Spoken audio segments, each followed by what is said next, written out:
Hi, everybody. We are back once again, sans our lovely Texas. And therefore, it is time once again for a little interlude, a blast into the past, a little window of insight into all of our wonderful coterie. Tonight, we're going to, as we usually do, jump right into it. We zoom in on the past. Long ago, in a strange place to find a kindred on any given night. Most kindred try to stay out of public spaces, to the best of their ability, unless it's for very intentional reasons. The banal, strange liminal space of office hallways, or in this case, a convenience store, very specifically, a Max is where we find ourselves this evening. Specifically, if I could ask, and you have this information on hand, Uptown. Yeah. What year is it? I think it's the year 2005. Okay. 20 years prior to the Chronicle start. Uptown is sitting in a Max convenience store, but it's one of the ones that's kind of set into the main floor of like an apartment building or a business or something like that. Yeah. It's not a standalone. And because of that, it has like a little area with some like tables and chairs. It's not just buy your shit and get out kind of deal. So he's sitting there and he's reading a newspaper because this is prior to social media and all of that fun stuff. And he's got a coffee sitting on the table in front of him. And he's watching the convenience store employee, young man, working the overnight shift. And Uptown usually stays for several hours when he comes in here, reading the newspaper. The first couple of times he came in, the young kid working there always asked him why he never drank the coffee. And Uptown always told him, I cut out caffeine, but I just like the smell, And this is one of Uptown's touchstones. Somebody important. Somebody that grounds him in his struggle with his beast. And I don't think Uptown himself would describe it that way. This is just somebody that he finds peace in proximity to. And as he sits and reads his newspaper, and he comes across a story in the newspaper. Some garish murder being reported from downtown Calgary the prior week. And all of a sudden, it's not 2005 either. It is October 24th, 1984. Uptown, still mortal. However, he has lost his father-in-law. He's lost the woman of his dreams. She left him long ago because he was acting strangely, speaking another woman's name in his sleep. It's probably 2 o'clock in the morning. He's cramming for the... it's not an exam, but it's the prep course that one has to take in order to become a lawyer in the province of Alberta. and he steps out from his apartment, leaving the brand new Bryan Adams record playing on the record player. Fresh as a daisy, that record. Uh-huh. Mm-hmm. I looked up when it came out. And specifically the song Run to You is playing as he leaves the apartment. And he thinks of the woman he lost and gets up. He's jittery, nervous. The school is getting to him. The music reminding him of his failed relationship. So he leaves his apartment, walks out onto the street, and it's on his way to the Mac's convenience store just down the block that he walks past a dark alley, and before he realizes what happens, even with his sharply trained senses from his time in the Canadian Armed Forces Intelligence Branch, he feels a sharp crack. Contact made with the back of his skull and unconsciousness. And when he wakes up, he's not in control. He's hungry, gnawing at his insides. This is the story of Uptown's embrace. Beat over the head with something blunt by someone stepping out of a dark alley in Calgary in the 80s, and left with no context or understanding of the hunger inside him. And for a moment, he looks around, not sure what to do, and a kindly employee from the Mac's convenience store steps out and asks him if he's okay. Sir, like, what's going on? You took a nasty fall. Is everything all right? And before the young man can finish his sentence, Uptown's fangs are in his neck. There And he is drinks. one singular sentence that comes before you sink your fangs in. Mm-hmm. And it is Uptown's very first experience, very first exposure to his beast. Mm-hmm. It is that gnawing hunger that you feel clawing in, not your stomach, because it's not a hunger for food, but you hear in the back of your head, "You're mine now, and you're going to feed me." You cut out for a second. Oh, you're mine now, and you're going to feed me. That sounds good. I don't know what to do. Eat him.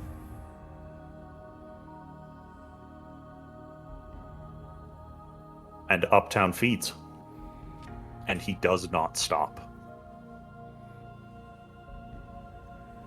This is the first person Uptown kills after his change. He feeds and he feeds. And it's only through later recollection that he managed to put the pieces of that night together. He wakes the following evening, blood all over his clothes. He slept in the bathtub because he was afraid of the sunlight for some reason. His mind feels addled, but he can't quite put his finger on why. He goes to eat a granola bar the following night, and it turns to ash in his mouth, or it might as well have.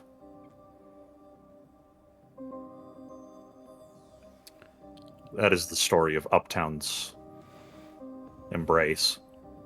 Brutal, swift, unforgiving. One might even think that he was guilty of some crime, but no. That is the nature of Kindred. And this particular time in the year 2005, as he's flashing back to the moment that he truly lost everything, some words jumbled up. The person that he ate speaking, the police officers that he walked past the following evening at the scene of his crime speaking, but they never said these words. I dance the dance of the fool, and pray you find me mad. For if you lay hands upon the root, you'll know me without illusion, and find me guilty of the truth. Hi, Uptown. That's it. He snaps back to the year 2005, sitting there, enjoying the smell of hot coffee and a fresh newspaper. And he wonders what life could have been had it not been for a madman with a shovel.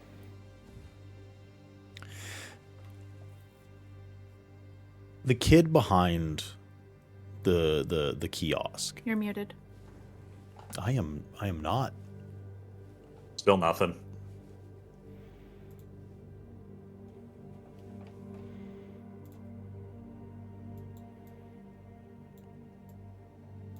That better? Yeah. Much better? Mm-hmm. Tremendous. The kid that's behind the kiosk, as you're like sitting in this reverie, Mm-hmm. looks to you as you're reading the newspaper, but not really reading the newspaper, and he just, hey, fella, you all right? Yes, thank you. Sorry. You've been staring Kinda lost. at the comics for like 35 minutes. Always been a fan of The other side? Garfield. Other side. Yeah. I like it a lot. You No, know, man, but for real, I was just thinking about a friend of mine. Something bad happened to him. if you don't have a place to stay, No, I have a place to stay. It's fine. all right, you just, and he like points to a sign. He's like, if the boss comes in here and, you were here 2 hours ago and then you're still here, like the no loitering sign is the no loitering sign. Like I can't have you just sitting around. Hold on 1 second. He gets up, takes his coffee to the bathroom because it's cold now, Yeah. dumps it out, goes and pours himself another one, puts a handful of change on the counter. Thanks for the coffee. Yeah, man. And he's like, you can tell that this guy's interacted with you like quite a few times. He's been, not a confidant, but like he's been a person with ears that isn't enmeshed in this like dark political landscape that you usually find yourself navigating, and it's just refreshing to have a real human being to interact with on a semi-regular basis. But like he's got a little bit of concern behind his eyes, and he's like 22 years old, a little bit of acne scarring, backwards company cap. He's got he's got the uniform on, but his shirt isn't tucked, and he grabs something out of his back pocket, and then he like slides a little card across the table. He's like, listen, I'm not, if you're having a hard time,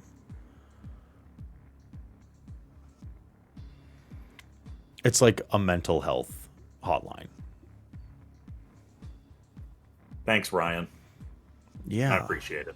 No, not a problem. Just look out for yourself, You buy 5 coffees a night, and I've never seen you take a sip. And you read the same page on the newspaper for 2 hours straight. Your ass can't be comfortable. Your ass can't be comfortable in those chairs. There's no cushion on them.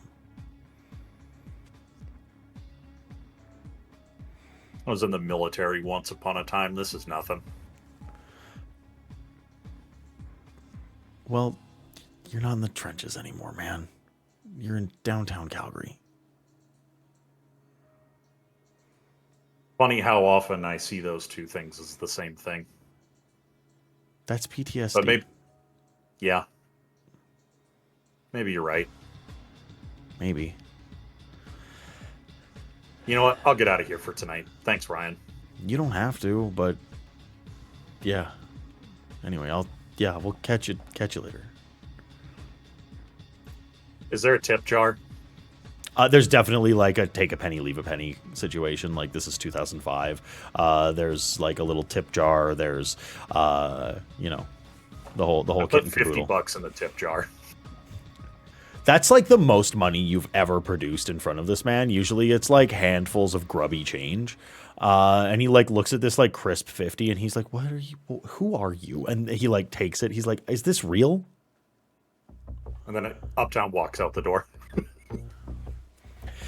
As Uptown walks out the door and Ryan's confused face stares at a hole in the back of his head, we are going to zoom out.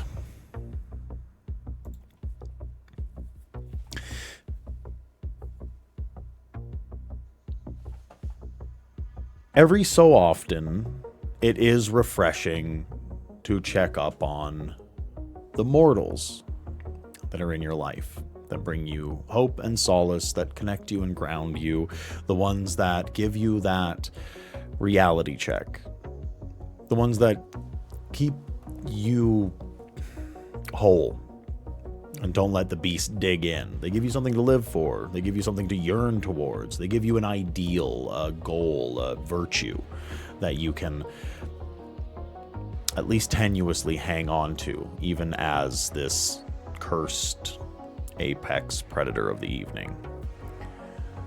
And off of the back of that, we join Lupe. We are in one of the plush office spaces of one of the shell companies of the Romero Foundation that has been rented out in downtown Calgary in one of the larger office spaces. And tonight, Lupe has an appointment. Yes. Lupe, what are we here for this evening? I am working on getting acceptance letters to candidates of the Rubio Foundation's scholarships. Rubio Foundation, right? No, I'm wrong. Romero Foundation. It was the Romero Foundation, correct? Yep. Right. Yep. Okay. So Lupe is signing letters and, taking time to go over applications, and you're quite literally signing away money in a lot of these cases. Large swaths of cash that are paying for what exactly?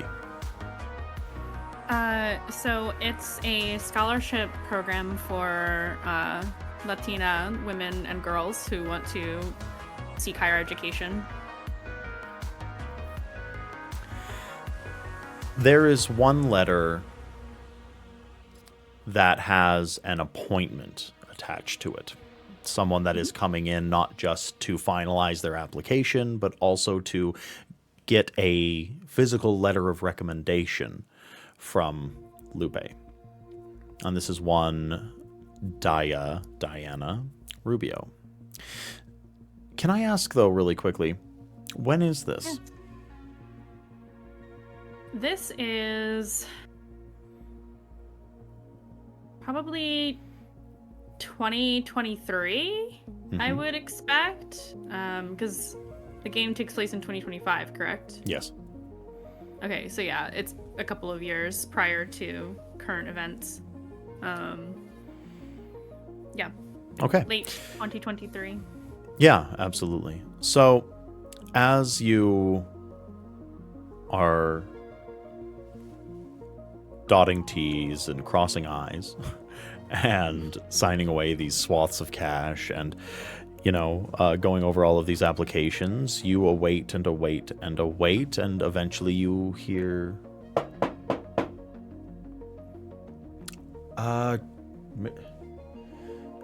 Miss Romero? I will. It's on my office door or the building This is door? on the office door. Yeah, for sure. There's a receptionist that has taken the person inside. They were in a waiting room, etc. Enter. The noiseless opening of the well-oiled door, entering into a very well-furnished interior, comes a young woman, perhaps no older than anywhere between 20 to 25, we'll say. Jet black hair, pulled back into a severe bun, pencil skirt, very demure top, and a set of sensible heels. She carries with her a small, like a dossier folder, like a little manila tag sort of folder that is in her hands. And she looks to you. Thank you for meeting me. Ah, yes. Miss Rubio, please. Come in and be seated. And you can see Lupe does not look the way she normally looks. Her very curly, nearly black hair is also pulled back. She's wearing a suit, a pantsuit, actually. She is not overly glamorous makeup. She looks like a businesswoman. Jewelry hidden away, simple earrings, not too many rings on the fingers.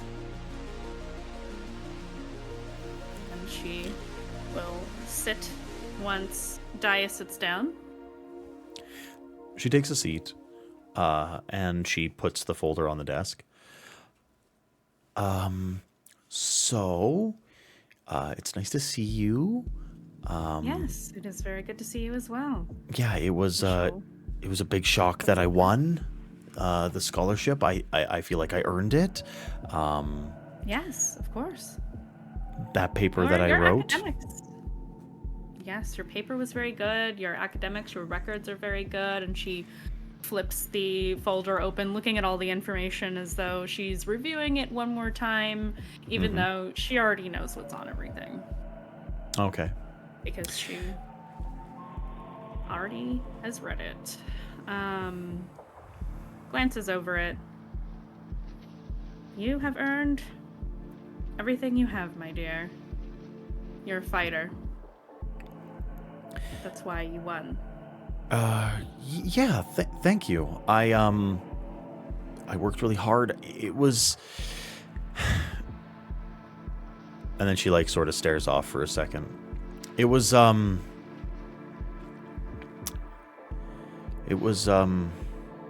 I get an insight from you? Say wits plus insight. Yeah. Okay. Insight. That's 3 successes. Dia is exhausted. She has bags under her eyes. You can see them being a little bit glossy and unfocused as she comes in here. You see a few stray hair, your exacting gaze, even in the sort of dim light of the office, you can see every single little detail about Dia, and a few stray hairs out of place. Her watch is on upside down. Her one high heel has a damaged strap.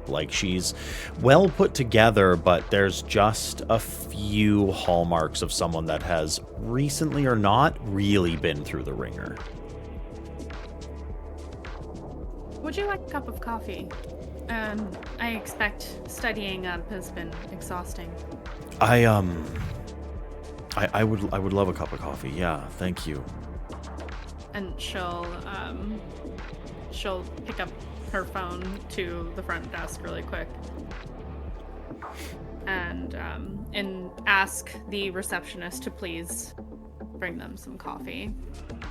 Because we got the good stuff. We have a fancy coffee machine. Absolutely. About a minute later, a mid-30s Latina woman comes in carrying a nice ceramic mug filled with sweet-smelling Costa Rican French press, and the woman looks to a sort of discerning woman, this receptionist of yours, looks to Daya, looks to you, looks to Daya, doesn't make any other assumptions, and hands the cup of coffee to Daya.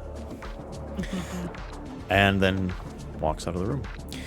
Daya sort of smells the coffee, takes a breath. The good stuff, I had that imported. Yeah, thank you. She takes a sip.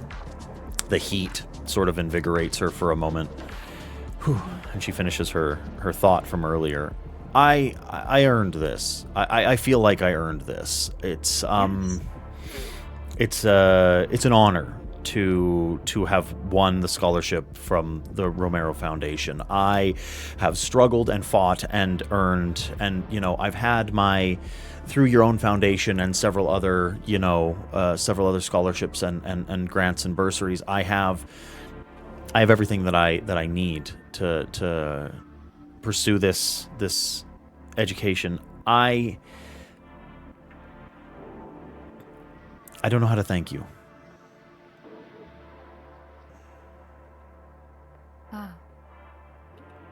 You can thank me by continuing to do the good work. You know that Daya is going to school now for a fine arts program.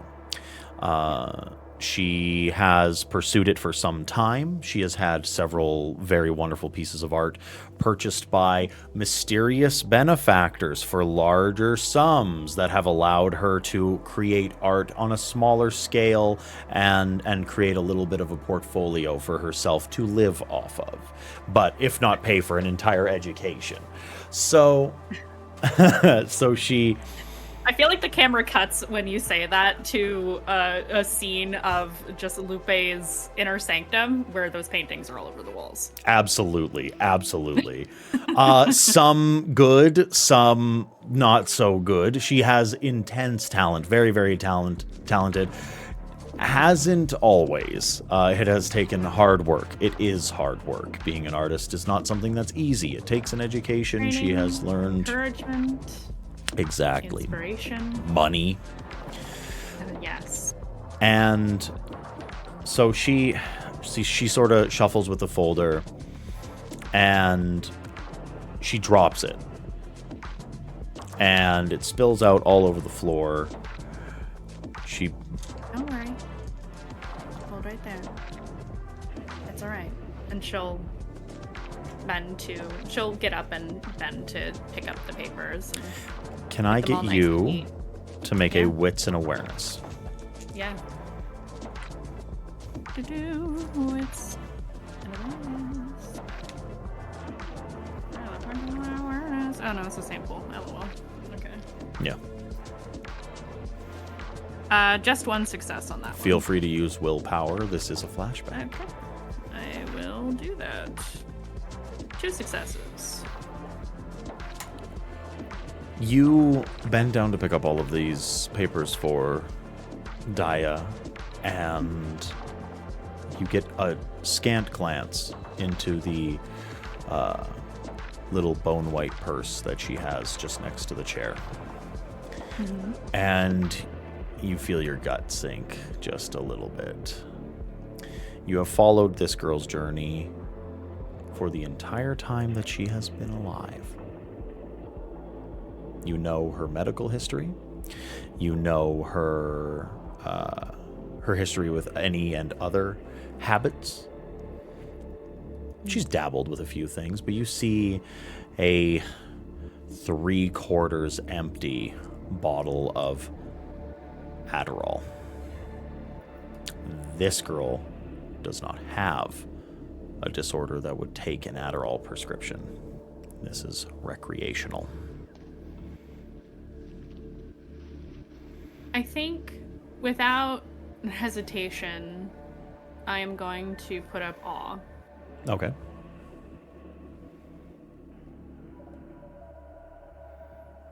Yes, you've worked so hard, and, sometimes it can be hard to keep up with the demands of daily life.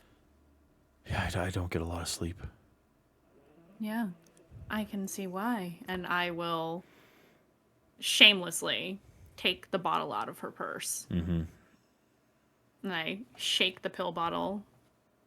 This is why you don't sleep. This is why you crash. Her eyes just go intensely wide. My dear.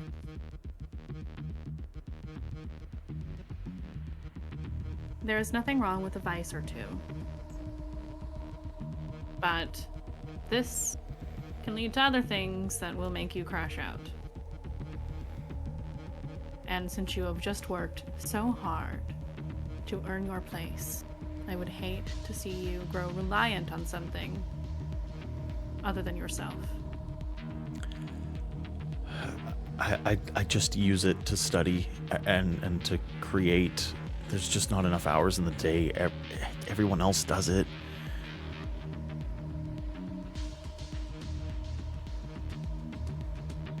If all of your classmates were to jump off a bridge, would you do it as well? And I will set the bottle on my desk. My dear. No. No. What do you need? Because this is not it. She struggles for a moment, trying to choose the right words.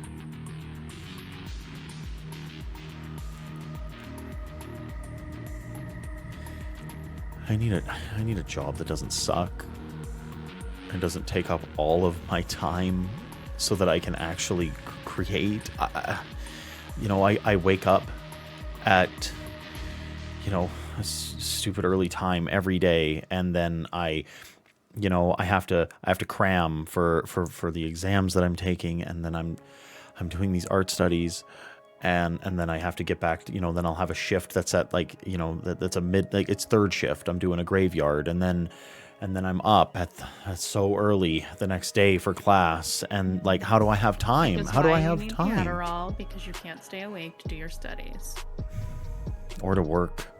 It's this job. It's killing me. What do my records say she's doing now? Right now she's working as what would you call it? Administrative assistant. She does computer work for a sort of semi-successful business. She's she's doing intake for invoicing and for scheduling different things. It's like a vinyl wrapping company, and she does administrative work for them. But sometimes it calls for jobs that are overnight and yada yada. I can certainly help you with that. I actually have some contacts at the university. Perhaps we could get you a job on campus grounds with more reasonable hours. I would do anything to not have to do the transit, to do any of these stupid hours. She takes her pen and she taps the top of the bottle. You'll do anything? No more of this. Her eyes go to the bottle. And then it goes to you. I fix your schedule. I help you fix your schedule. Then you won't need this anymore, right? Give me a charisma and persuasion, please. I'm good at those. Mm-hmm. Wait, also, I'm using awe. Including the awe bonus, okay. yes.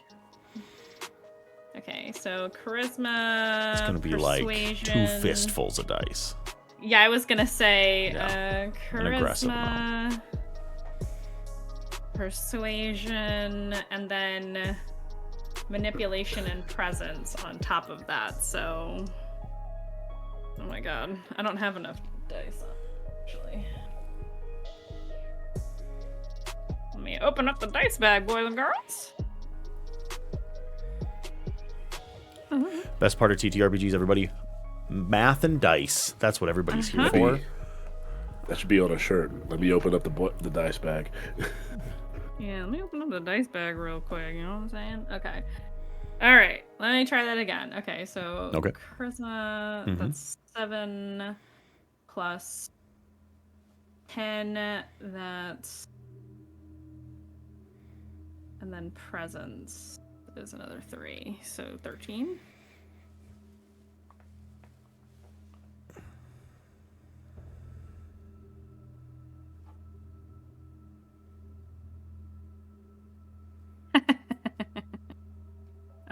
One, 2, 3, 4, 5 successes. 5 successes? Okay.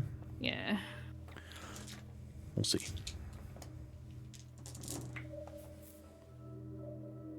She's also a human. I haven't ghouled her, so... Mm-hmm.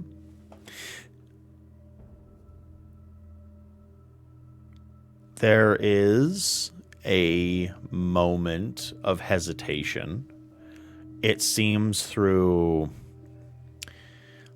just, good upbringing, strong genetics, whatever you want to call it. She's a little bit stubborn and strong-willed, independent. Yeah, she seems fairly obstinate when presented with something that she doesn't want to do but is clearly in her best interest. Yep. So... Sounds familiar. But she looks at the pills, and then she looks at you. You can flush them. I was going to flush them anyway. She will take them, stash them away. Okay. This, of course, does not jeopardize your scholarship status. Thank you. This stays between you and me. Okay. Please focus on your studies. Yeah, I've been trying. I've been trying. Truly. I got the scholarship. I've been doing the work. Yep, I know. It's just tough. It is. She's gonna take another drink of the coffee. I think I'm gonna need more of this.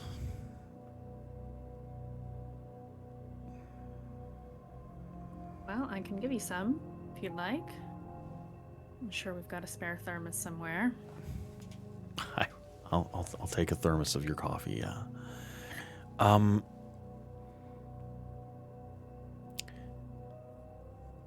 Why are you so helpful to me? She kind of says, "My dear, it's what I do. My name is on the building." I know, but...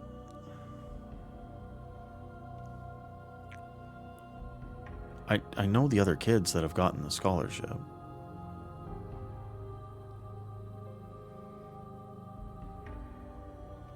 And they've never met you. I travel frequently. There are other schools that I aid as part of the program, so I can't always be here. So I just got lucky? Your appointment happened to fall on a day that I happened to be here, and thank you for accommodating the evening request. Yeah, no. I have a shift to get to in 2 hours.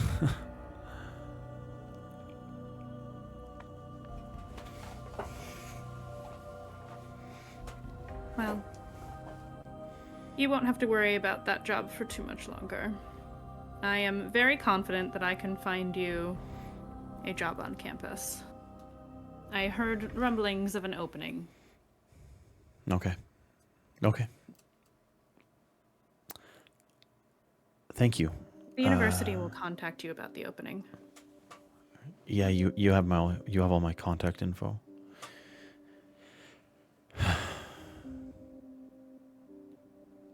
She's gonna she's kind of standing now because, like, half sitting against her desk because she helped with the papers and she had the conversation with her. Yeah. And she's going to, if she'll let her reach out and, like, touch her shoulder. Oh, for sure.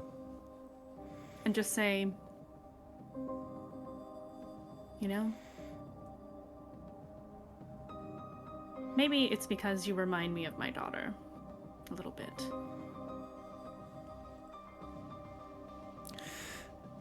Yeah, my She was artistic too. Yeah, my mom was an artist. I get it. Just a lover of the arts, someone that gave more than they took. You know, they had a couple of lucky breaks in life. They had a few big windfalls a few times, and you know, it set us up for a while, but you know, mom's, you know, she's taking care of herself, and I moved away. You know, I got this scholarship here to the U of C, and then I'm so far away from home, and mom can only do so much, and she's got her new husband, and she's doing that whole thing, and you know. She's doing well then? My mom? Yeah. Oh yeah, no, mom is unfortunately great. Yeah, she keeps inviting me to come back home to live at home, that I could just be there for free and stay, and that I could, you know, that I could create art from there, and that I could live back in LA, and you know, it'd be easy. And instead, I'm off here because I lucked out on a scholarship, and I'm in this bitter cold wasteland of a province, but it's safe and it's cozy, and the schools are good, and you know, and I'm here for the scholarship, really. I mean, it's a free ride. I wasn't getting anything like that in Burbank, so Lord knows that. Yes, the scholarship programs in Burbank are Competitive. They leave much to be desired. Yes. Yeah. Not to say that this isn't, but I don't know. It seemed easy for me. a lot more. It's a lot more competition over there. Yeah. She shrugs. Okay. Okay. Well, I got to get to my shift. I better go. Yes. It's good to see you. Best of luck with your studies. Yeah. Yeah. If you do a gallery showing any time this year, let me know. I'd like to attend. I plan on getting a space. Hoping to get a space. You know, once in between semesters, I'm building up a body of work. Yeah, I'm really working on something special, I think. But I got something bigger in the wings, but that's a few years off. She nods. I look forward to seeing it. Thank you. Best of luck to you. If there's any questions or issues or anything like that, feel free to call the office here, and we will make sure it's taken care of for you. Yeah. I might take you up on that. Thank you. Be well, Daya. She nods.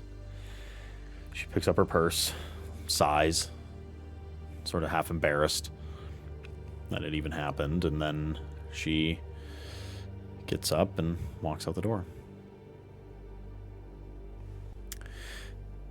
It is there that we are going to zoom back out.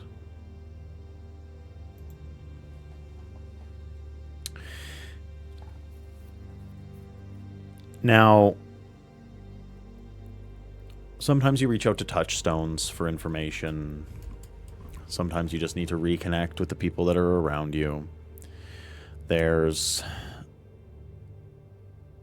a constant need and balance when it comes to throwing yourself into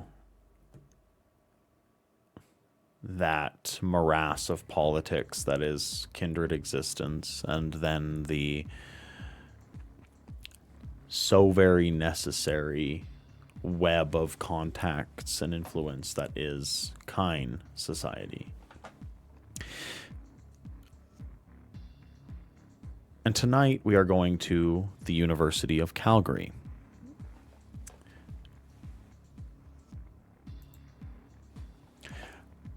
December.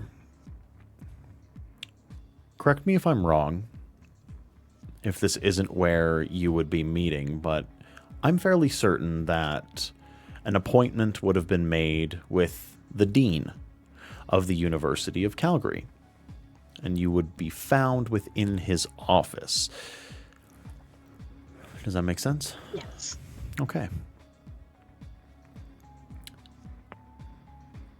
As is tradition in Alberta, the person in power in this sphere is an older white guy. He's got a salt and pepper beard. He's wearing a professor's jacket with the patches on the elbows. He has a set of half-moon glasses that rest a little bit far down on his nose. He really is the picture of Western academia circa 1980s sort of situation. A very Ben Stein, Ferris Bueller's homeroom teacher aesthetic, right? He looks to you as you waltz into his office. He's perusing something on his laptop. Gentle glow from a set of lamps that appoint the book-laden walls of this plush office. And he says, a little bit of surprise, Oh, rubs his eyes. December. I Hello there. wasn't expecting you. How are you? I am just wonderful. How are you doing today? That's good to hear. I'm good. I'm working on a few things this evening of personal interest. So. Oh, anything juicy you'd like to share? Yeah, there was a disappearance from a museum that is just a few blocks away from the campus grounds. There was an Egyptology exhibit that had a scepter go missing a little while ago, and we're looking to hunt it down. It looks like a good old-fashioned heist, as it were. Something of great value, and, well, it's seemingly disappeared completely off the map, so I've been buried in paperwork trying to find out if it was one of us. There's internal investigations. I'm dodging red tape. I'm trying to cut through it, and all paths lead to a shell company that's run by a mysterious benefactor. It's all very odd. It's all very odd, but I won't bore you with the details. What is it that brings you here this evening? What do I owe the pleasure? I had heard that you had found something new, though I would like to revisit this scepter conversation in the future. Certainly.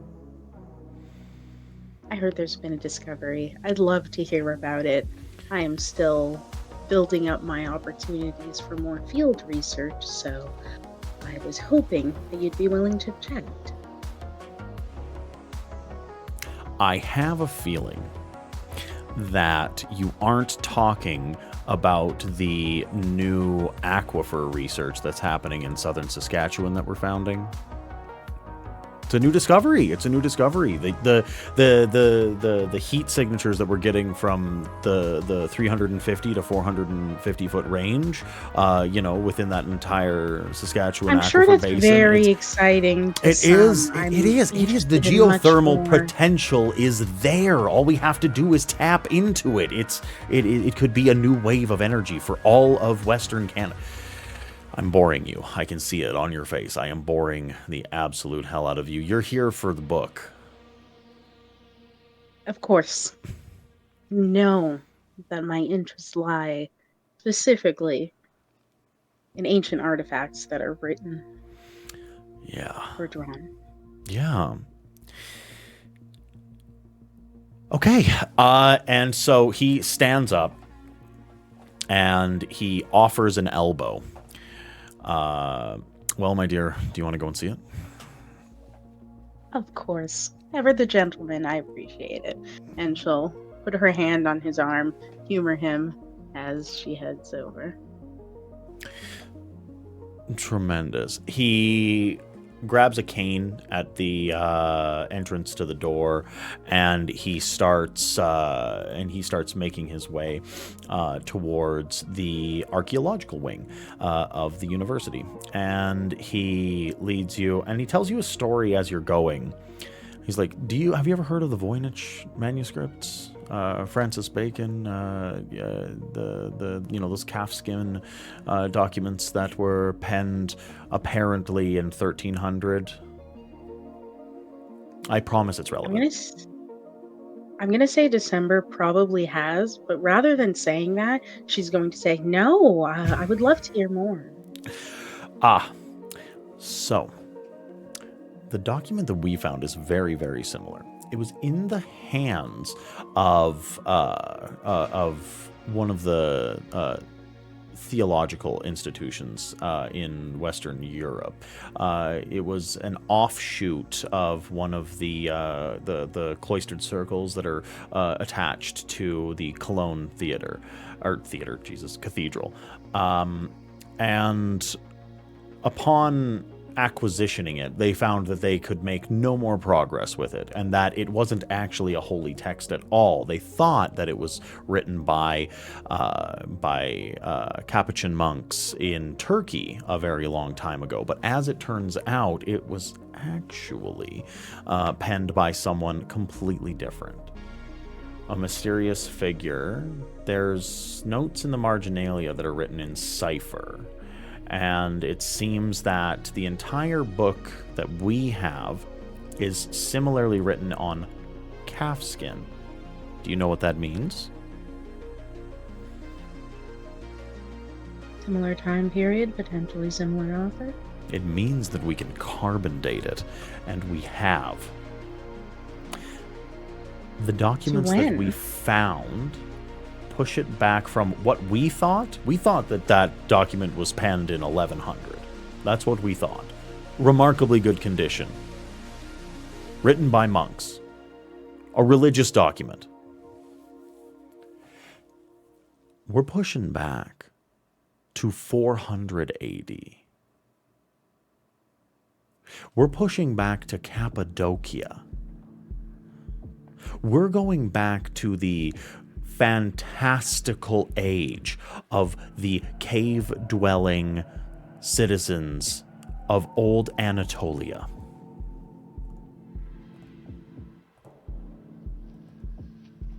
And who did the dating?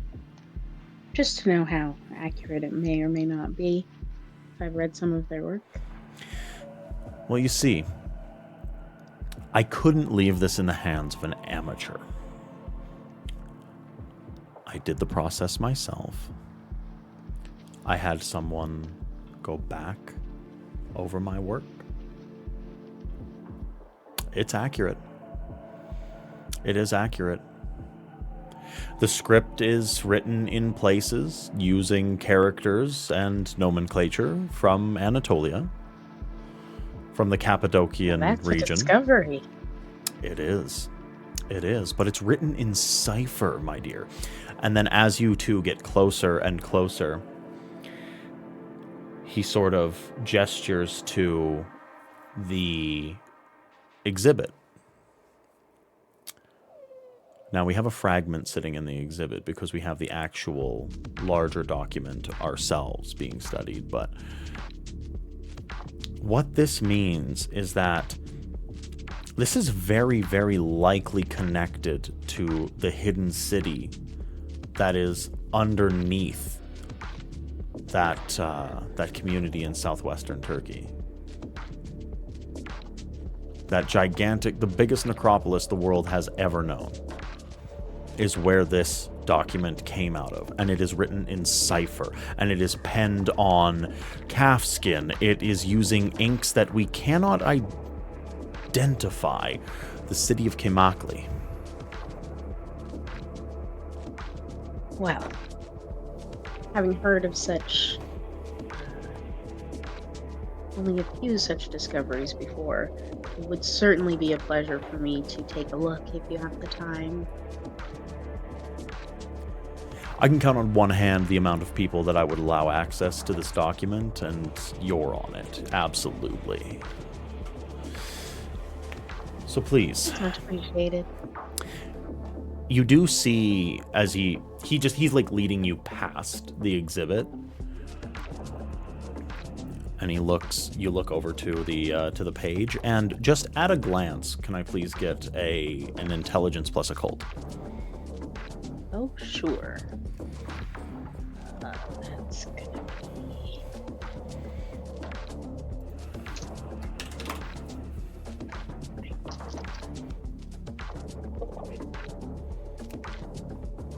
You got willpower if you need it.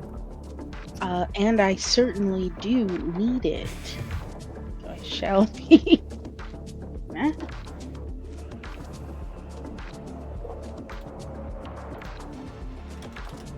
Oh, that's much better. Okay.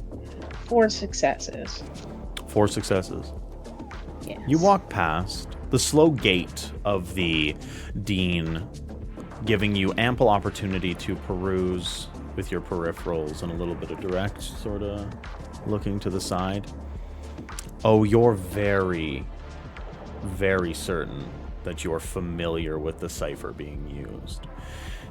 December remembers being back in the pyramid. There was a moment in time where you were embraced within the pyramidal authoritarian structure of the proper Tremere. And this led to you having access to all sorts of grimoires. Their libraries were vast, gigantic. You had seen some documents when you were studying within Toronto of texts that were directly from Vienna, the biggest chantry in all of the world, before it fell. And you see this, and it's written in a language that you never did get the chance to learn. That is Enochian. On the list. Is it on your list? No, it's on the list of it's future, on the list now. Future choices. Fantastic. But even at that glance, you're like, oh, okay. Tremendous. Enochian, you're like, I can learn it. It's studyable. It is a lexicon that you can decipher and learn. You are led to the stacks. These gigantic mobile racks of books. And you're led down. The air gets chill. All moisture is drawn away from the air. You can feel any slickness of moisture on your skin wicked away as the dehumidifiers that keep this place preserved, dry, and sterile evaporate anything on your skin. And eventually you're led to a room within a room. A clear glass, centralized, important documents security vault. The dean punches in a code very quickly. You go in, you're sterilized, you go past. He leads As we're you through. heading in, Go ahead. I'll ask him, how much time have you and your team gotten to spend going over this text so far? Have you documented it in its entirety? I've documented as much as I can. We have pictures. We have records. We have notation of specific points, but it's very, very troublesome to translate. There are run-on sentences. There are words that seem to be missing letters. There are... It all seems to be written in a cipher. And the things that are not written in that cipher are a mess. There are moments of clarity where the text is very direct. It speaks of... It's very insistent upon its own importance, this document. It says that it is a sort of key. It is a doorway, a portal into the great turning of the wheel. There are many references to that turning of the wheel, that the paradigm of the very earth is about to shift, and it will be shifted by hands covered in blood. There's references to that a few times. Very typical occult, religious symbolism for the time. Hands of Christ the Martyr being covered in blood and causing the next prophetic turning of the wheel, etc., etc. There's a lot of symbolism there that is incredibly familiar, but there's one thing I keep getting caught up on, and it is the repetition of certain imagery. Let me show you. Gotta show me some. Let me show you. And he gets to the table where he has this book tucked in. It is a complete clean black stone table. It is the book is held down with a set of magnetic weights, and instead of using his hands to turn pages, he is using a set of very soft spatula to pick up and turn pages. And he shows you eventually this image that comes about like 3/4 of the way through the book. Now, what do you make of this? And you see a symbol, and that symbol is of a... It seems like one of the ancient symbols of elementalism, very reminiscent of like Zoroastrian symbology, raw elemental symbology. It is, to December, something very basic. This is a symbol for fire. Oh. But it is flanked on every side by what seems to be precursors to modern interpretations of Solomon's seals. Can I please get you to make an intelligence plus occult? All right. Also, if you hear the dog barking, just ignore him. He's having a moment. We don't, but we love dogs.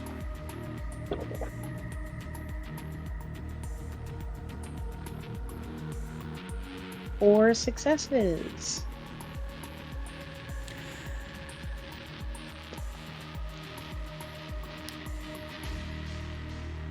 You've worked with seals. You've made hex bags.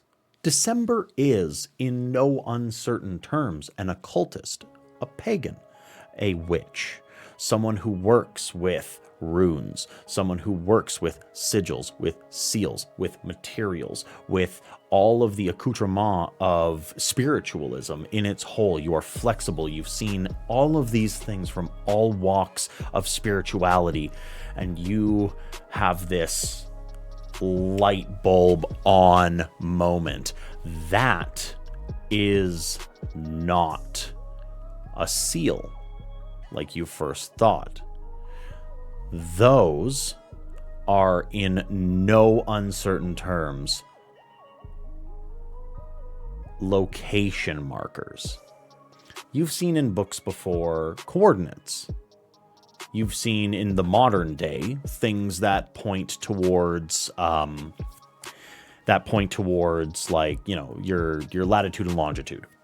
This is the oldest version of such. These are star coordinates. These are symbols that represent certain stars in the sky, and surrounding those are times of the year. You're looking at a star chart, but in cipher. And you're a little bit worried because the symbol for fire is usually something that needs to be contained. And the gears start turning. You start thinking. The dean looks to you. So, what do you make of it? I think it is the oldest version, within Kamakli, they were working with seals and sigils, and they were working with the demonology of the age, the sealing away of the enemies of Christ, and those sorts of things. But it's all in cipher, so it could be darker pagan cults. They were sealing away the martyred blood of their personal prophet or god. Several things of that sort. That's where my brain's gone. Oh, that seems like a very deep and insightful path to travel down when it comes to this. Would you mind giving me a moment to just take a look? And December is kind of looking over it and trying to see if there are any clues within the particular page of other segments of the cipher or of the book to look to for further detail. Give me a... You're doing this on the sly. You're very much not doing like a long, incredibly intensive... I would say like part of this is probably trying to take a photo of the page without making it seem like it's that important. Give me a wits plus investigation. Sure. Investigation and wits. Big money, no whammy. 3 Not the press your luck reference. Well, it worked. So. Okay. How many successes? 3 successes. 3. You catch very minute differences in the repeating symbol. You catch it in, it's 3/4 of the way through. That's one coordinate. Then you catch it 3/4 or 1/4 of the way through on the first symbol. That's a different coordinate, etc., etc. Unfortunately, in order to discern these things, to investigate them further, you are probably going to need twofold things: a study partner and time.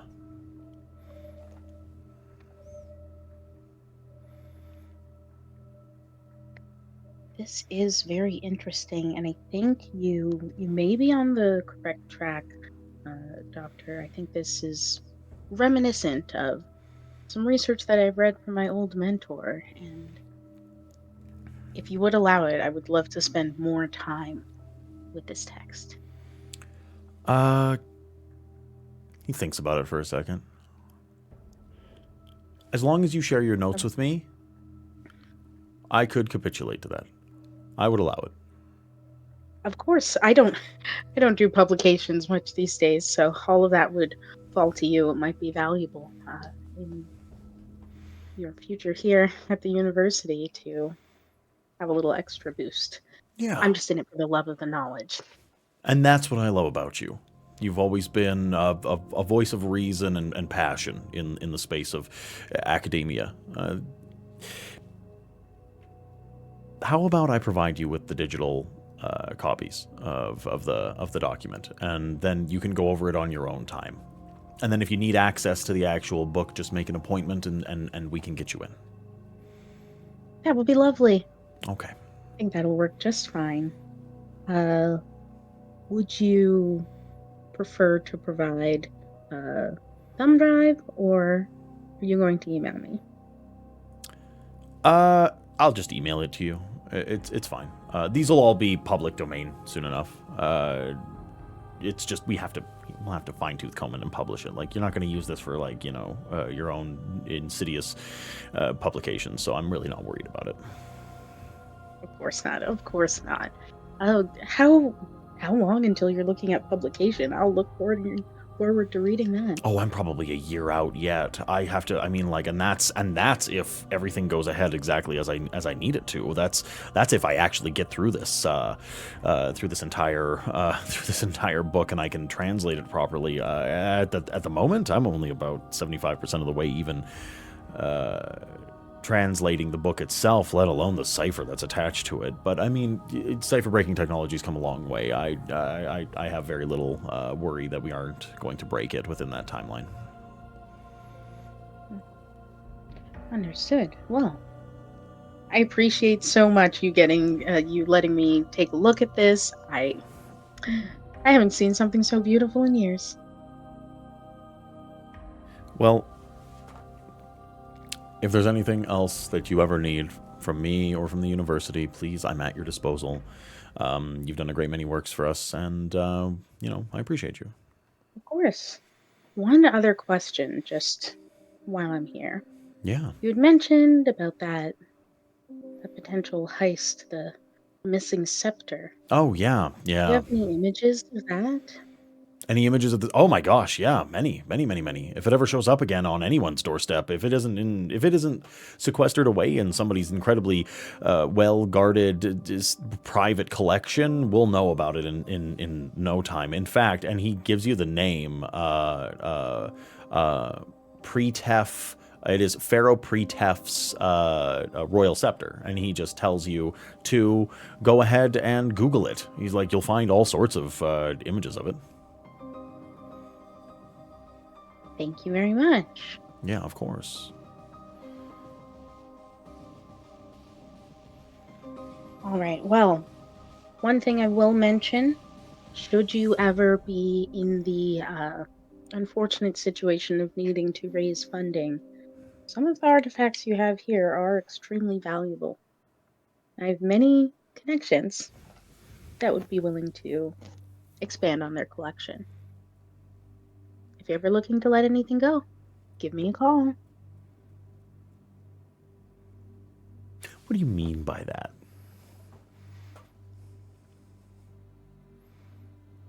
Sometimes to fund important works, you have to let some others fall by the wayside. He looks you. He squints his eyes.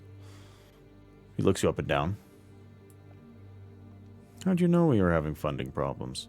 This conservative government is an absolute fucking battle axe of an organization, and I hate them with the very core of my being. In fact, the current premier of this province, Schmaniel Schmiff, is quite literally a villainous of the highest magnitude, an absolute disgusting individual that bends over backwards for corporate and private interest. Is completely gutting the educational and health sectors of our province, and if I had my way, I would quite literally replace her with 1,000 monkeys on 1,000 typewriters writing up the different bills that we could actually pass through our House of Commons instead of her own, because it would be less harmful. I hate that woman with every fiber of my being. I'm sorry, I'm going on a tangent. Yes, we do need funding.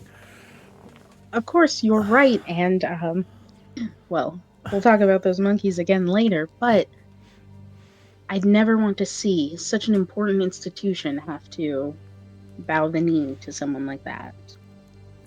So, well, if you let me know if there's anything languishing in the collection.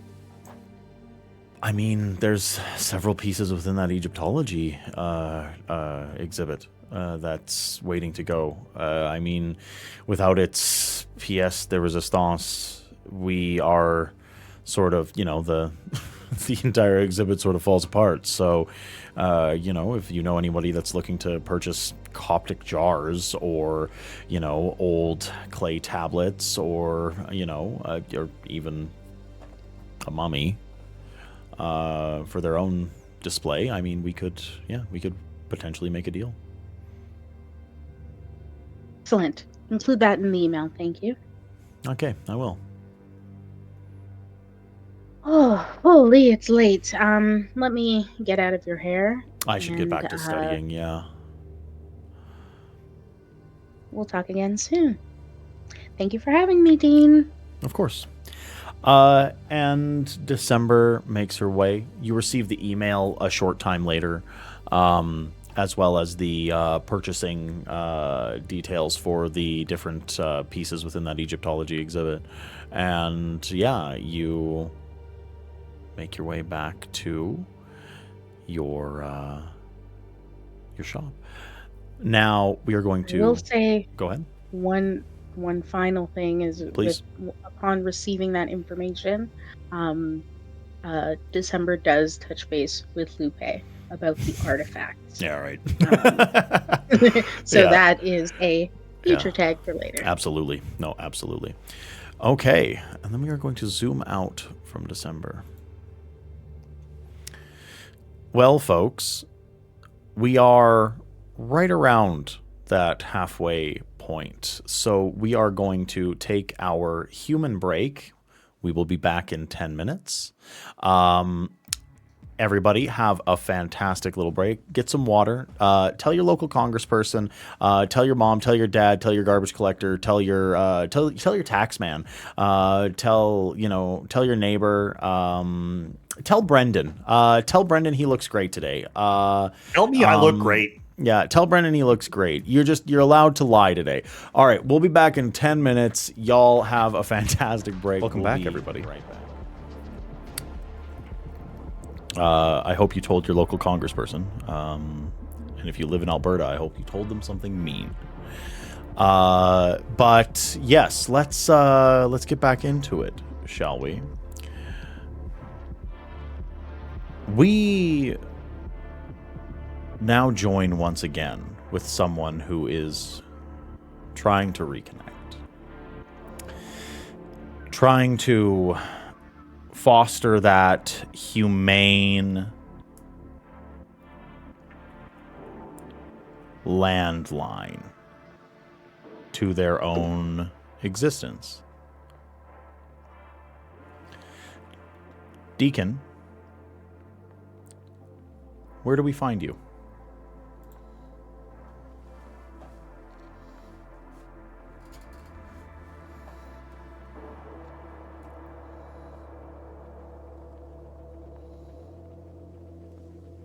If this is the scene I believe it is, I find myself in a bar. You are meeting with a woman by the name of Lorelei. Yeah. Yes. Well, meeting is a term. Watching is a better term. That is far more accurate, yes. So you're within a bar. Yeah. She recently passed. It was recently said, and I had it up. What is the Canadian equivalent of the Bar Association? Of passing the bar? Oh, Brendan? the prep exam. Prep exam, Yes. Yeah, prep Thank course. you. Sorry. Yeah. It's a course. It takes like 2 weeks. Yes. Through my various means of keeping tabs on people, I know that she has recently passed said test. And she was supposed to be here. She is supposed to be here celebrating with her friends that also went into it with her, as well as just friends that are just proud of her.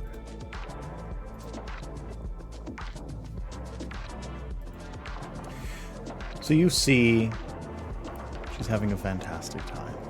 Young, full of life, partying with friends, celebrating. After all of that cramming, after all of that studying, after all of the hard work, blood, sweat, tears, setbacks, leaps forward, she's finally made it.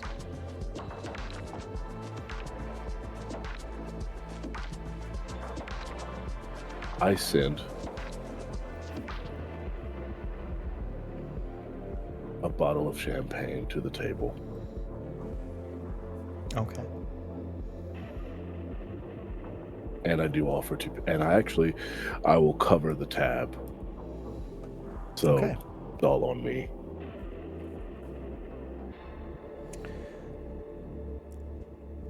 Lorelei is an incredibly astute individual. Eagle-eyed, and her attention to detail has gotten her as far as she has gotten. You've known for years that she seems to have this preternatural ability to grill someone for information.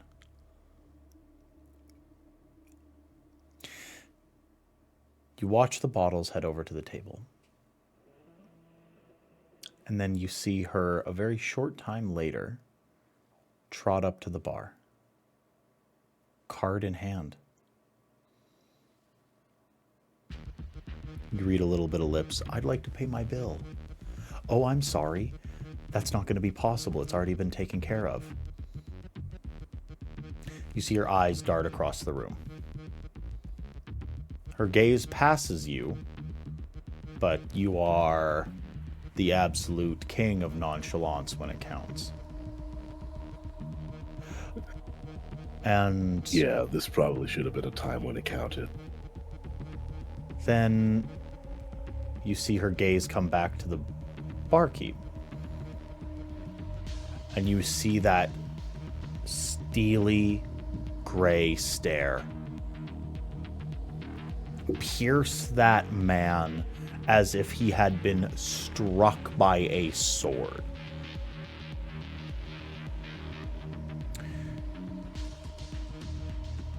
There's a brief exchange of words.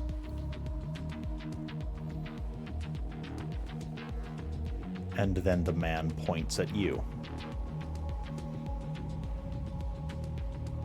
Snitch ass. I mumble that under my breath, like not loud enough to be here, but I just snitch ass. And I just give a little nod. Lorelei marches up to the landing where you are having your drink and your little observation.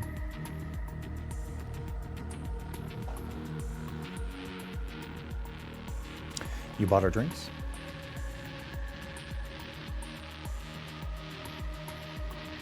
See a group of young people celebrating. Want to share the love.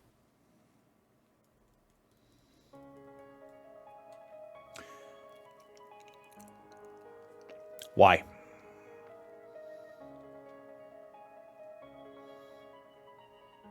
I was feeling charitable. Who are you?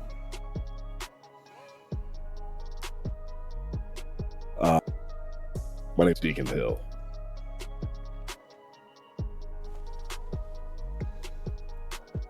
Her mind seems to just spin through a Rolodex of names. And at the speed of thought, she spits out, yeah, you run a security firm here in Calgary, don't you? Private You're in charge of that security. MC2, right? Yes. I recall seeing a few indictments of yours that mysteriously disappeared. Came across my desk. Who are you, Mr. Hill?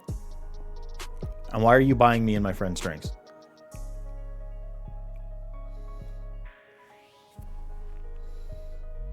Someone that simply wanted to say congratulations.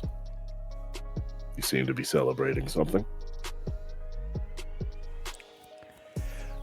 With a sudden cold fury, she leans into the table and gets almost nose to nose with you. I'm not going to be a pocket attorney for some fucking scumbag MC president. We need to get that straight right now. You aren't the first one to come and shadow my goddamn door. Just because my grades are good and I'm about to graduate and you think you can get someone in your pocket that's going to fucking sweep all of your little messes under the rug, you have the completely wrong one. I don't need or want a pocket attorney. I work with the police quite often. You'll come to find out depending on what path you go down as a lawyer. And from what I can tell, crown prosecutors in your near future. But this isn't that. Then what is it? Good job, you passed. Enjoy your night. That's all it is. She jabs a needle-like finger into your chest. I don't like you, Hill. Okay? Okay. And I don't care that you have more money than fucking God. That's completely irrelevant to me because some people can't be bought. And I wasn't trying to buy you. Or your friends. That'd make one person out of a couple hundred in the Calgary PD. I haven't bought anyone. Right. Yeah, no, they just do what you ask because they think you're a fucking swell guy. I'm sure that's what it is. If you let me finish my sentence, the other half, after security, is also private investigator. The things that they can't get done on their own or they don't have the time to, they send to my firm. Along with other law firms, they send me their things. I've closed a lot of cases without taking the credit. Yeah. Skip due process. You may have seen my... Nice. Love that. Drag the poor people in. Poor people. How many billionaires you bring I've been in, Hill? Millionaires? Billionaires? If they come across my desk, I'll bring them in. But they don't come across your desk, do they? Well, that's something you would have to work out with the police department. Right.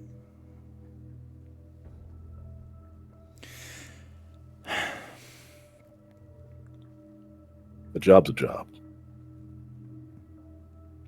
Sounds a lot like I was just following orders.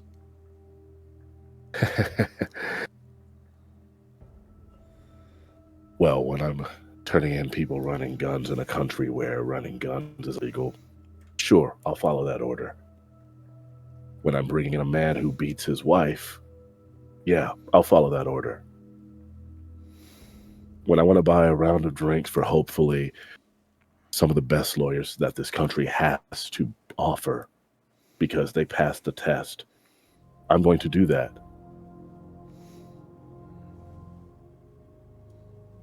And if you look past just me having money, and maybe, I don't know, asked a question or two, you'd figure out I didn't always have money. You can give me a either a charisma or a manipulation plus persuasion. I am not trying to manipulate. And also, while I'm rolling this, would you allow me to describe what Lorelei Absolutely, like? Please do. Yeah, 100%. Who is Lorelei to you? She is my touchstone. Thank you. She is a mixed-raced woman. She has curly hair, green eyes. She stands about 5'9". She is very well built. Most likely she did some type of athletics in school, likely volleyball or something like that. And all the other things that you just described. they've been there for a very long time. You said charisma plus what? Persuasion, please. Yeah, persuasion. Oh, fuck me. It ain't intimidation. It ain't intimidation. I thought I had more. Yeah, I thought I had more dots in this. Nope. Oh boy. Yeah. I'm gonna rouse the blood to add some more to this. I get a little hungrier. Okay. But to her, it probably looks like annoyance that I'm being grilled for trying to do a nice thing. That's so 3 for that. Yeah. Okay. Thankfully, I had a chance to warm up my dice during Mandy and Charmy's stints. Yeah. I'm gonna burn a willpower. Do. Come on. That's 4 successes. 4 successes, okay. I should have activated awe, but no. Okay, Hill. Okay. So you were a poor kid. You were on the wrong side of the law. Somebody helped you out. Is that what this is?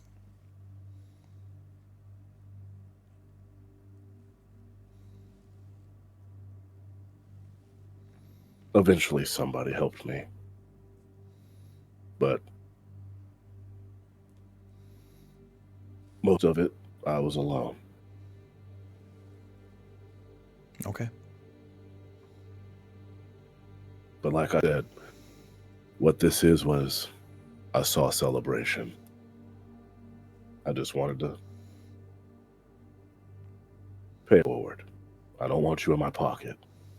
Well, then why are you interested in me? Is it really There's just an entire table altruism? down there. I don't believe in that. There's an entire table down there. You were just the one that decided to march your way up here. I'm the one that got the perfect score on my prep exam.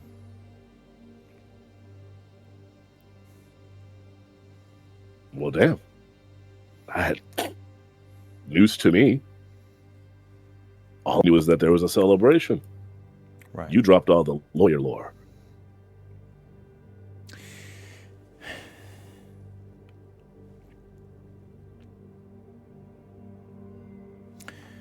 If I see you around again, don't be fucking weird. And sit up on the balcony watching over me like Daddy Warbucks, alright? I just don't trust people like you. Rich or in a motorcycle club? Lawmen. Then you're gonna go very far. I don't trust them either.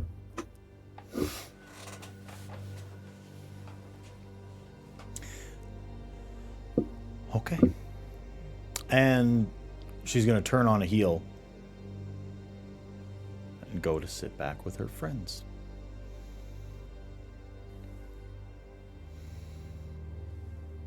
And Deacon goes, Daddy Warbucks.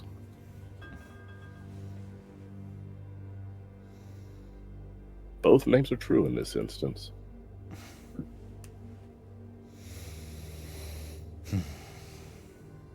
Good luck, kid.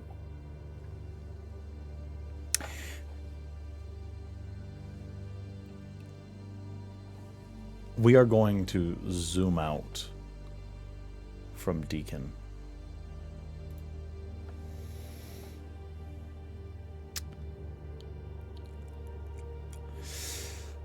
There is sometimes an opportunity to collaborate between two kindred in experimental, wonderful ways that you might not imagine.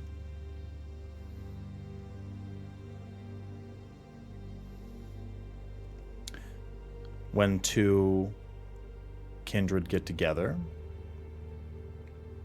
sometimes magic happens. Things are learned. Questions are answered.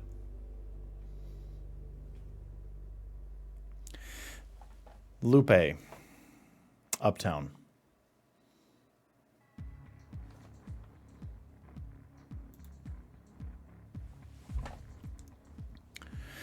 Where do we find you?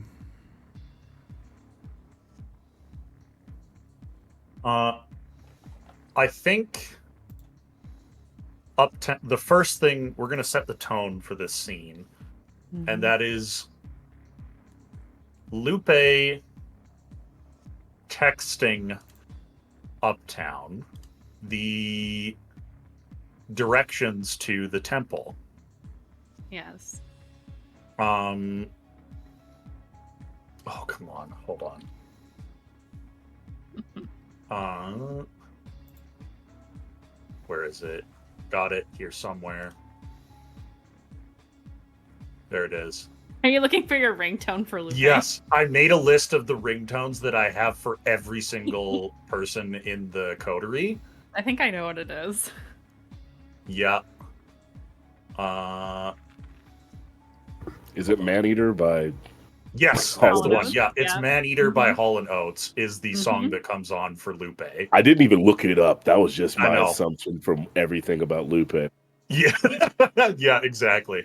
So Uptown is Modi's driving. No, wait, this is flashback. This is right before the Chronicle, so Rachel's driving. Yeah. Yep. Yeah, Maneater comes on. She's like, He looks wow, down I'm at his so phone. alive right now. I'm sure having fun being Mhm. alive and driving this vehicle. Hey, Wow. stop twisting the knife, you fucker. Jeez. I'm so sorry. Yeah, it's okay. Oh. Uptown looks down, he Alright. gets the directions. He looks and says, really? That's where it is? Okay. Alright. Hey, Rachel, I got the address here. Do you mind? And then they take off towards the church, temple. How would you describe it? It's Andy? a club, the top. The club. Okay, yeah, that checks out. Mhm. Uptown walks in, loosens the tie, undoes an extra button. And I assume he makes it past security, no problem. Oh yeah, you've been invited. Okay. He walks in. Is it busy tonight? Actually, it's I would say it's pretty busy. Okay. Because the business we're conducting doesn't have to, like, Yeah. you know. We could it go to doesn't a have back to- room if we have to. Yeah. Mm-hmm. Okay. So, So- there's definitely people there. There's bumping club music and lights and all of that, and Okay. people. The first thing Yeah, Uptown people. does when he walks in the door is walk over to the bar and he lays out $700. Spreads out the money on the bar in front of the bartender and says, all right, I want you to pour drinks until that runs out. And keep 100 for yourself.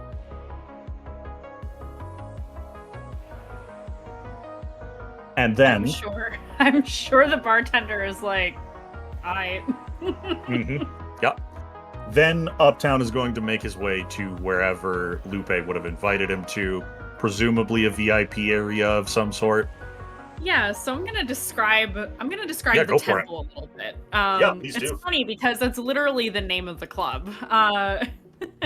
So it's very like gothic, almost cathedral style inside, but more in the satanic goth looking Mhm. vibe. There's windows. They're not really windows. They're just fixtures on the wall that have like lights behind them that look like stained glass windows on the sides. There's pillars throughout the room.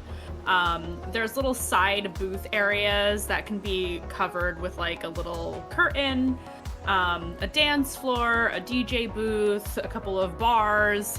And in the back, in the center, up on a raised dais that's also behind some like velvet like the velvet ropes and stuff with like drapes coming down, and all of this is a big throne, and that's generally where you find Lupe whenever you visit here. Uptown, as he's walking in and he sees the throne, he just shakes his head. So fucking gaudy. Oh my god. All right. And as he makes his way into the VIP section, he takes a seat, looks across at Lupe. Lupe? Good evening. Hello, Uptown. How's things? She gestures to the room. Things are good. Oh, yeah, clearly. Of course. I had something I wanted to run by you. Oh. That's why I asked to come over. Come pay tribute then this time? Or do you need something? Yes. To So, both. what do you want first? The tribute or what I want?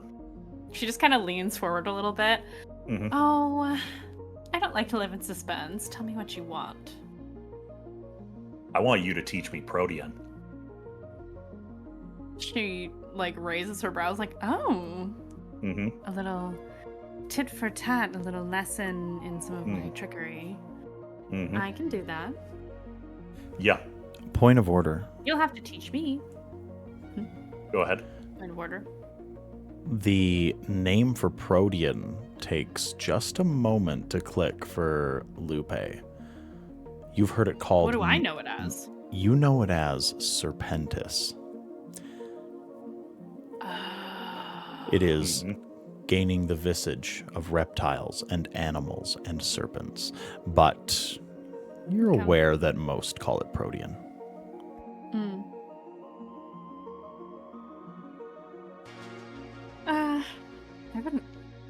Everybody always calls it that. It's so strange. What do you call it? Serpentis. How dreadfully on brand. All right. She shrugs. It's what I know. Yeah. Now, I don't come in expecting that for free. I am willing to offer something in return. Oh, none of this will be free. Yeah, of course. You know this. And I've been having a weird dream that I have no idea what it means. And I was hoping you might shed some light, and maybe this will count as tribute for you. Who knows? So... I do love a little secret. It's vague, weird. The only word I could think to use for it is apocryphal. And I know that's not uncommon for Kindred like me, but it's uncommon for me in particular. You know what I mean? So, it always starts the same. But it's two people greeting each other. And I have no idea who they are. They always use names that I don't understand. The names are always the same. The names are... Maquette is one of them. And the other is Sutek. I think I'm saying that right? You see her face, and she's just like, oh? Yeah. Okay, I'll finish, and then you can tell me what's so important about that. They talk to each other like they're siblings. Brothers? Every once in a while, sisters? I don't know. The gender is kind of all fucky. It's weird dream logic. You know what I mean? Right. And they're arguing, debating. If you look at the reason I say they feel like siblings is because the debating looks like arguing. You know what I mean? Like, they very clearly are affectionate, at least in some small way, to each other, but it's friendly ribbing rivalry, but weirdly grand. You know, like, it feels big. And they're arguing about the nature of truth, of all things. Maquette always argues that truth is something that you must expand your perceptions in order to find. It is only by shattering the constraints that reality imposes upon you and seizing the knowledge for yourself that you will understand truth.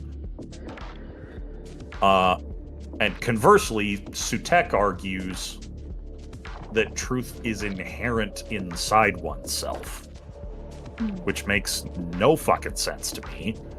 And he constantly talks about how it must be unlocked in some way. Yes. I don't know, there's a lot of flowery metaphor about breaking chains or that kind of stuff. It doesn't mean much to me.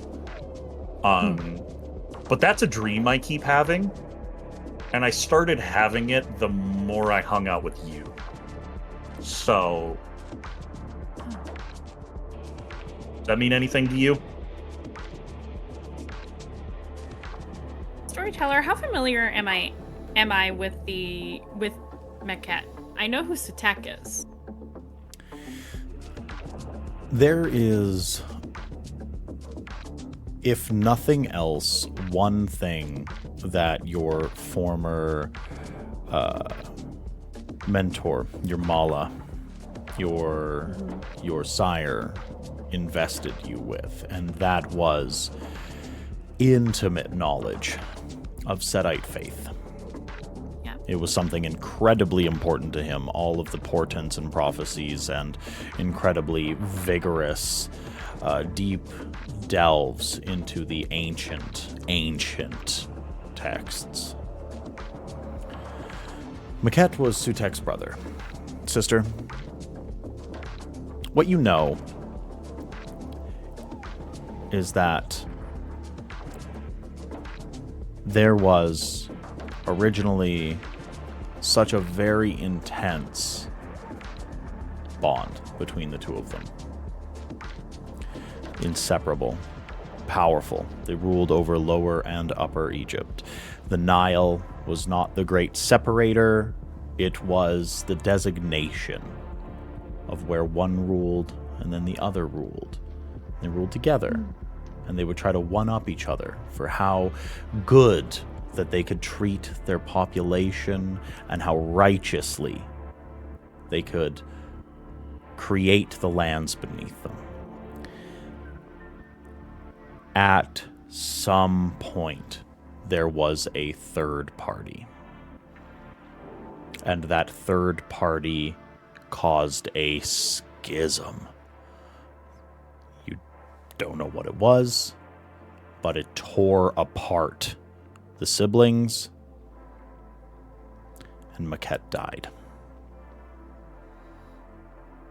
Sutek lived on in grief and spurned Lower Egypt, for it was the place of his siblings' death. Ruled over Upper Egypt, and the rest, as they say, is history. That is the knowledge that you have of the siblings' relationship.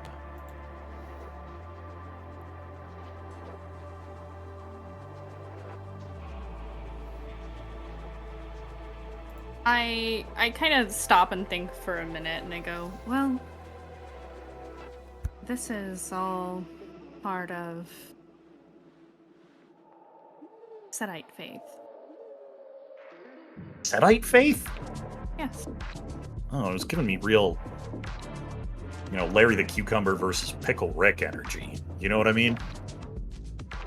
She just kind of blanks because she has no idea what any of that means whatsoever. Maddie knows who Pickle Rick is. But Lupe just kind of, I'm not sure what that is, but it is known that Maquette and Sutek were siblings. Some say brothers, some say brother and sister. It's not entirely clear. Not that it matters. You're not fucking with me right now? No, I'm not. Sutek is set. Am I psychic? You are a What the fuck? Malkavian, my friend. Yeah, I know, but like, I've never really been one of those, you know? The portents, the omens, the weird shit, that's never really been my deal. Oh, did we get a stretch routine?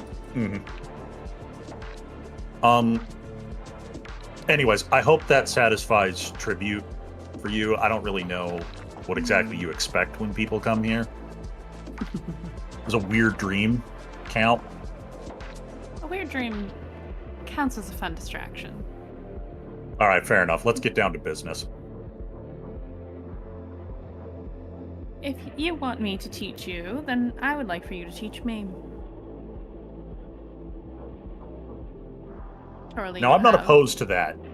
something but- in your disposal that I do not have. Yeah. Well, we both know the sneaky, right? Obfuscate. Yes. So I can't teach you that. So your options are Auspex, Dominate. Now, both of those are pretty common, and I don't think it would be fair for me to teach you one of those in exchange for what you're teaching me. So I'm willing to sweeten the pot. She waits. I'm going to offer you something I know a ministry member won't say no to. Confession. Oh. Yes. All right. 7 questions. Powerful number. Is it? It is. I just thought it sounded cool. You stumble into quite a bit of symbolism without quite realizing it. I'm lucky I got people like you in December around to help me figure out what the fuck it means. That I can certainly help you with when you have more apocryphal dreams. All right, fair Premonitions, enough. Visions of the past. Yeah. You don't have to call them all in at once. You can hang on to them. No, I will be saving them for later. Yeah, and hold on. I gotta give you something. Uptown pulls a thing of toothpicks out of his jacket, I love this. and he pours out 7 of them. And he hands you 7 toothpicks. And he says, "All right, there you go. You hand me one of those. I'll answer the next question you ask as honestly as I possibly can." She will look at the toothpicks with amusement because, of course, he gives her fucking toothpicks to symbolize this weird not boon. And she will tuck them away, ever so carefully, and with reverence. At least in front of him, because she's like, the fuck, toothpick, whatever. Okay.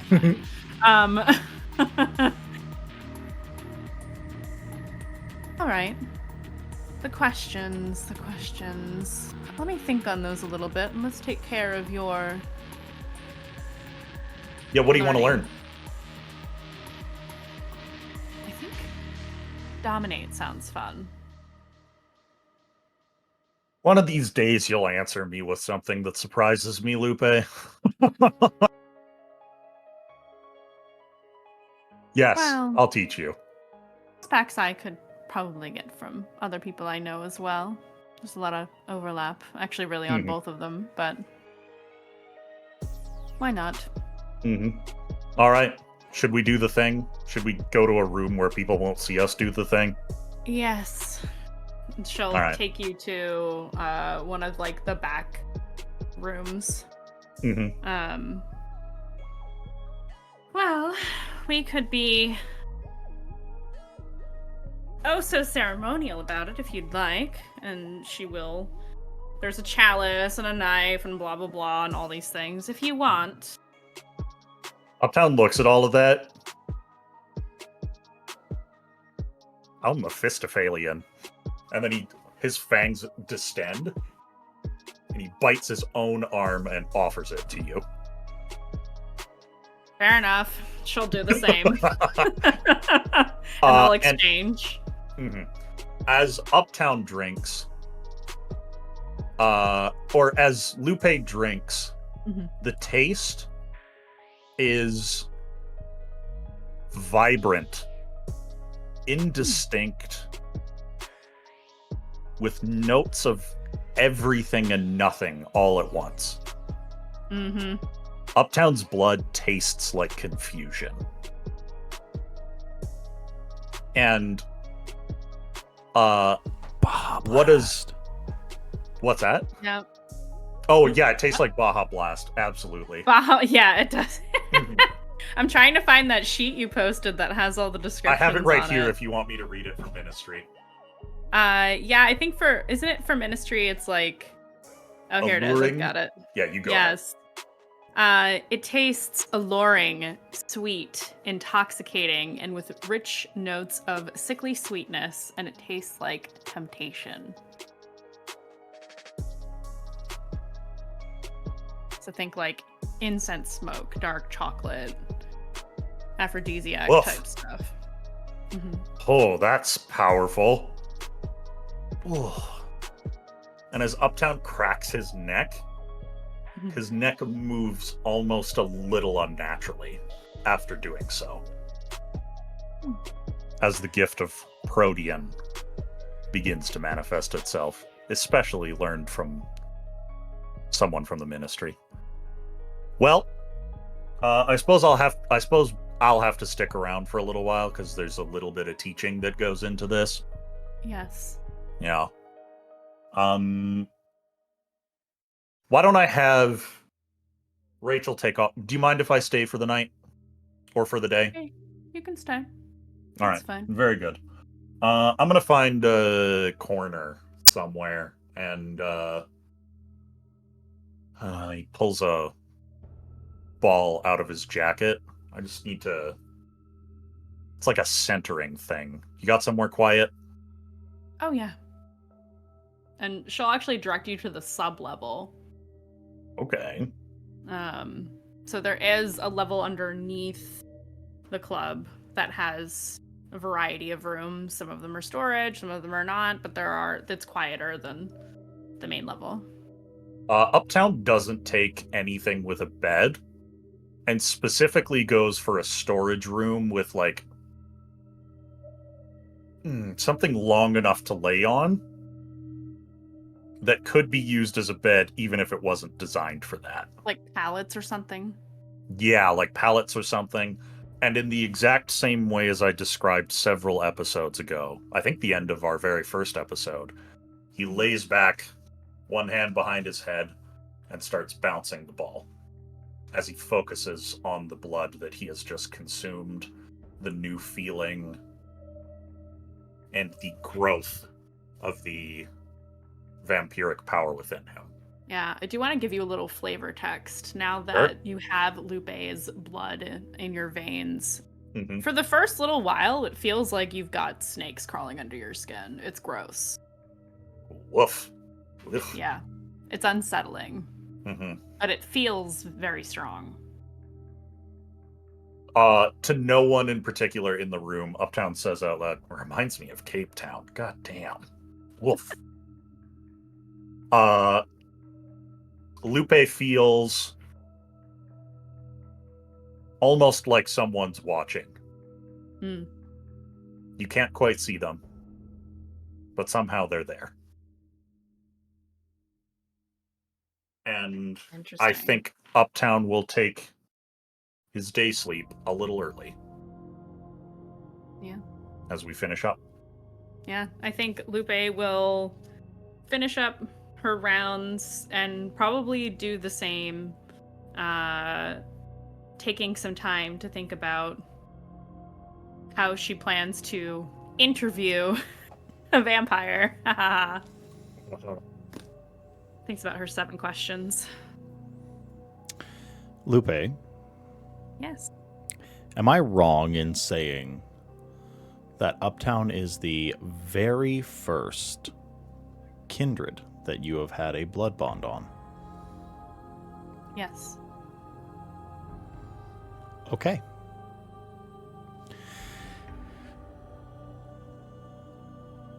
So you're going to conduct the 7 questions the following night?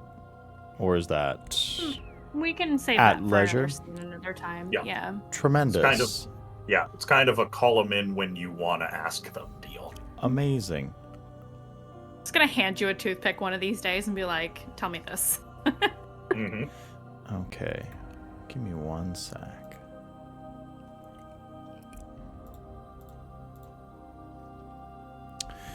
We're going to zoom out from Uptown and Lupe, but we are very swiftly going to zoom right back in on Uptown.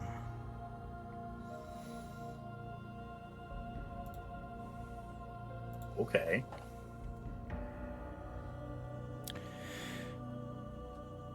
You go to sleep, Mm-hmm.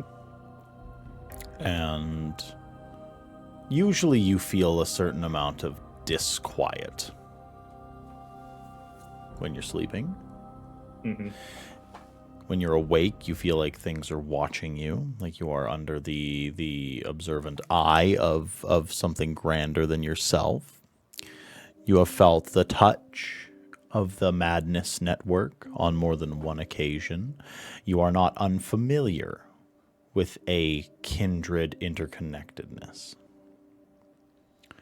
Something very different happens this night. As you fade off to sleep, and that liminal space that is kindred trance takes over, the crawling of snakes underneath your skin ceases, and you awake in a flat desert plain. A very lucid dream, not something that you're unfamiliar with. But this is a little strange. A very alien plateau, infinite in all directions, clear, cloudless blue sky as far as you can see, flat sand dunes stretching out as far as you can watch. And the camera shifts directly to you standing about 6 steps away from a woman. Dark skin, perfect features. Long, dark, straight hair. Wearing linen cloth, fringed in gold, and holding a shepherd's crook in one hand, and what appears to be a beaded rod in the other. Looks to you.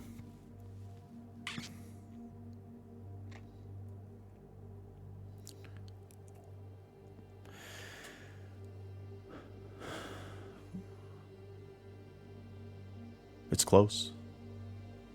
It's very close.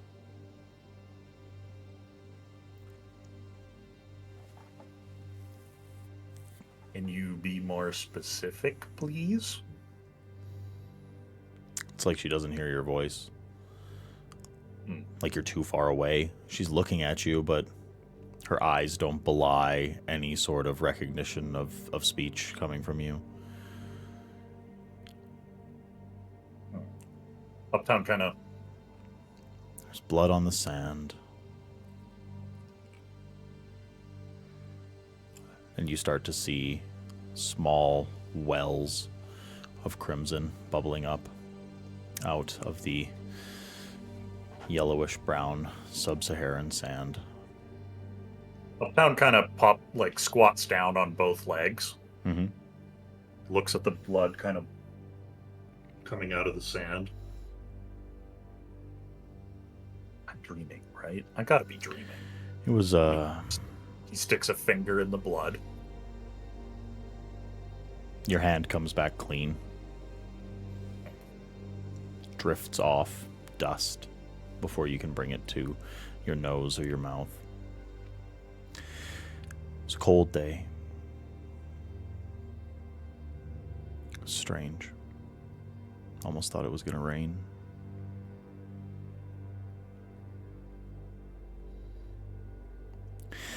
But it wasn't rain. was hot. And everything burned. Left him a mess. He turned into a weird, seeping, angry thing. Just kept crawling into holes and cracks in the world, hiding, eating. No mind. By the time he could talk again, it was too late. It's just too late.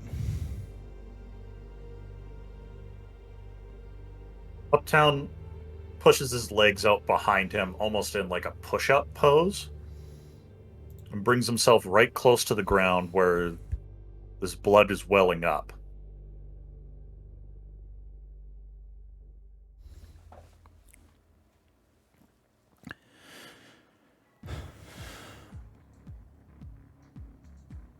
What does it smell like?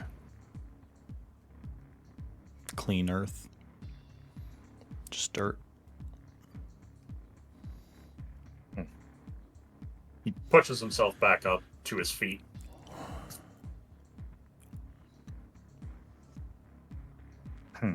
It's close. Been waiting. And then you see their eyes clear, and they are suddenly looking at you. Truly looking at you.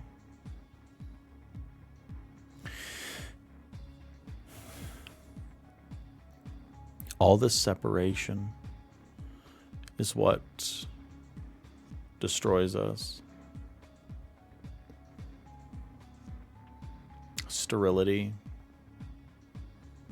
Gentrification of the blood. Same. Create same. It's when you mix. It's when things break. It's when you can find out what you need to know. And then they'll take a few steps forward, and they reach out a hand to you and cup the side of your face, and their hand is warm, baked by the sun.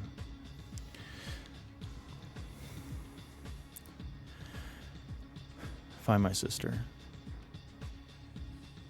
And then they blow away to ash. As they blow away to ash, Uptown starts muttering a word. Evolution? Is she talking about evolution?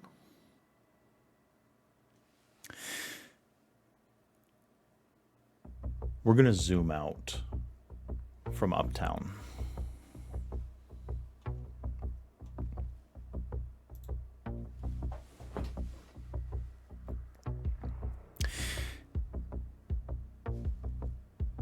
There has been allusions to something that crawls and lurks underneath the city streets of Calgary. It has been alluded to by the Archon. There has been whispers of it from our own Deacon. And it is just a few nights ago that Deacon had decided to really dive into this. Who do you reach out to, Deacon? I reach out to the very first person that I needed to learn from in the first place. I give December a ring.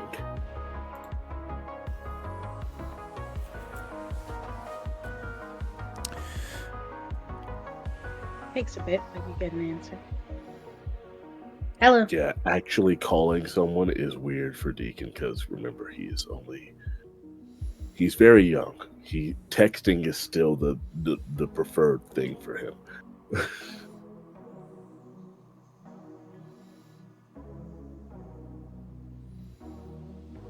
Hey, I'm gonna come by. You need something? I'm gonna come by.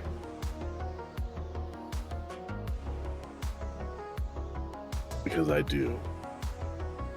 And I don't see myself working with anyone else but you, and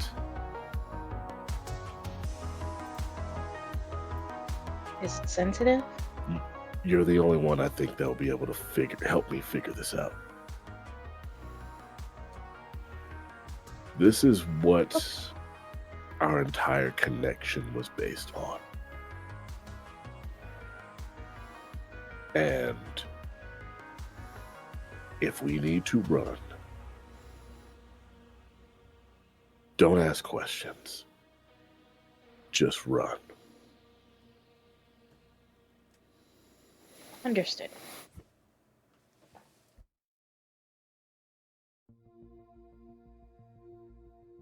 I pick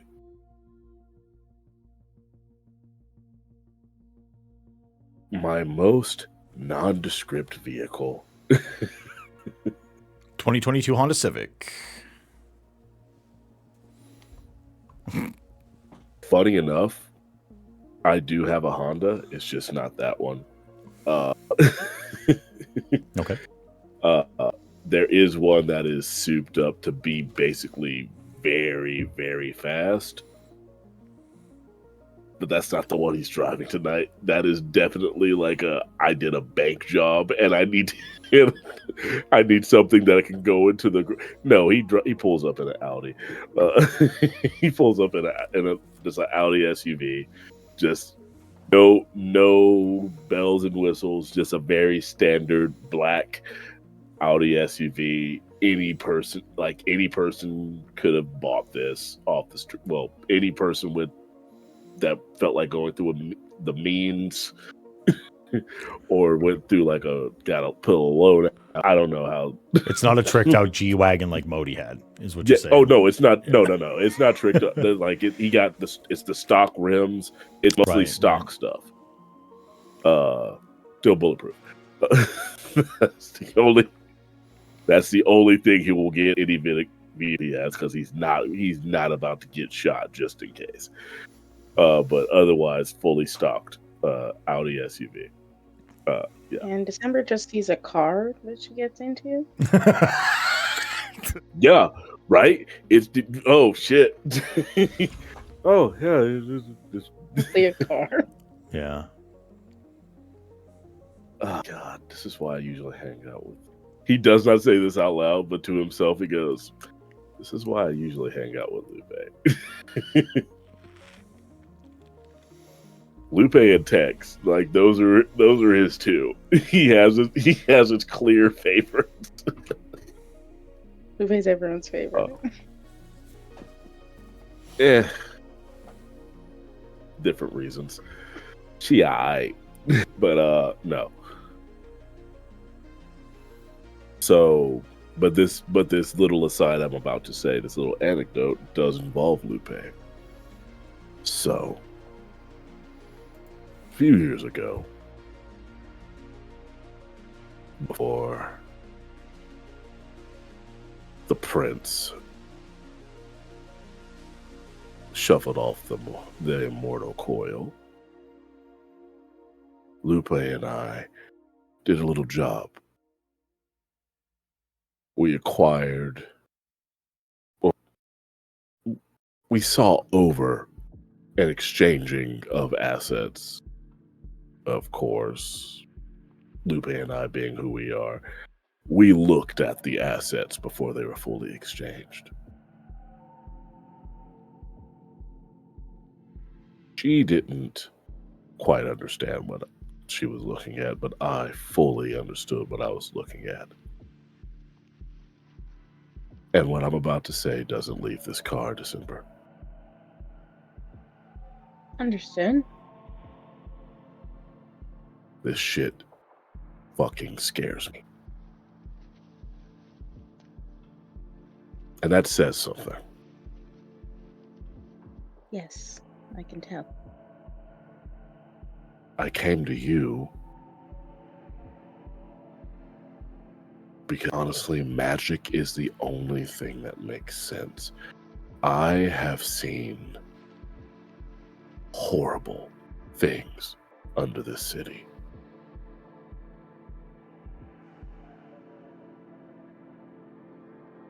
And my hope is to understand what it is, possibly set up something to prevent it, or at the very least, if someone else sees it, I won't fucking feel like I'm losing it. And between you and me, it's been the cause of a lot of my stress lately. How many times have you seen it? Have you gone looking for it, or these accidental sightings?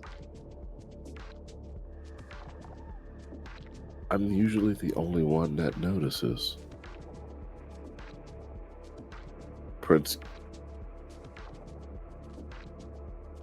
Excuse me. Baron hands us a few photos. I can see things in the background. Things that ain't right. Minding my business, I see a bird fly overhead at night. Bird doesn't look right. Perp goes into the sewer. Gets eviscerated by a plant monster. Above all things, that one doesn't look right. And I take it you don't dabble in aspects.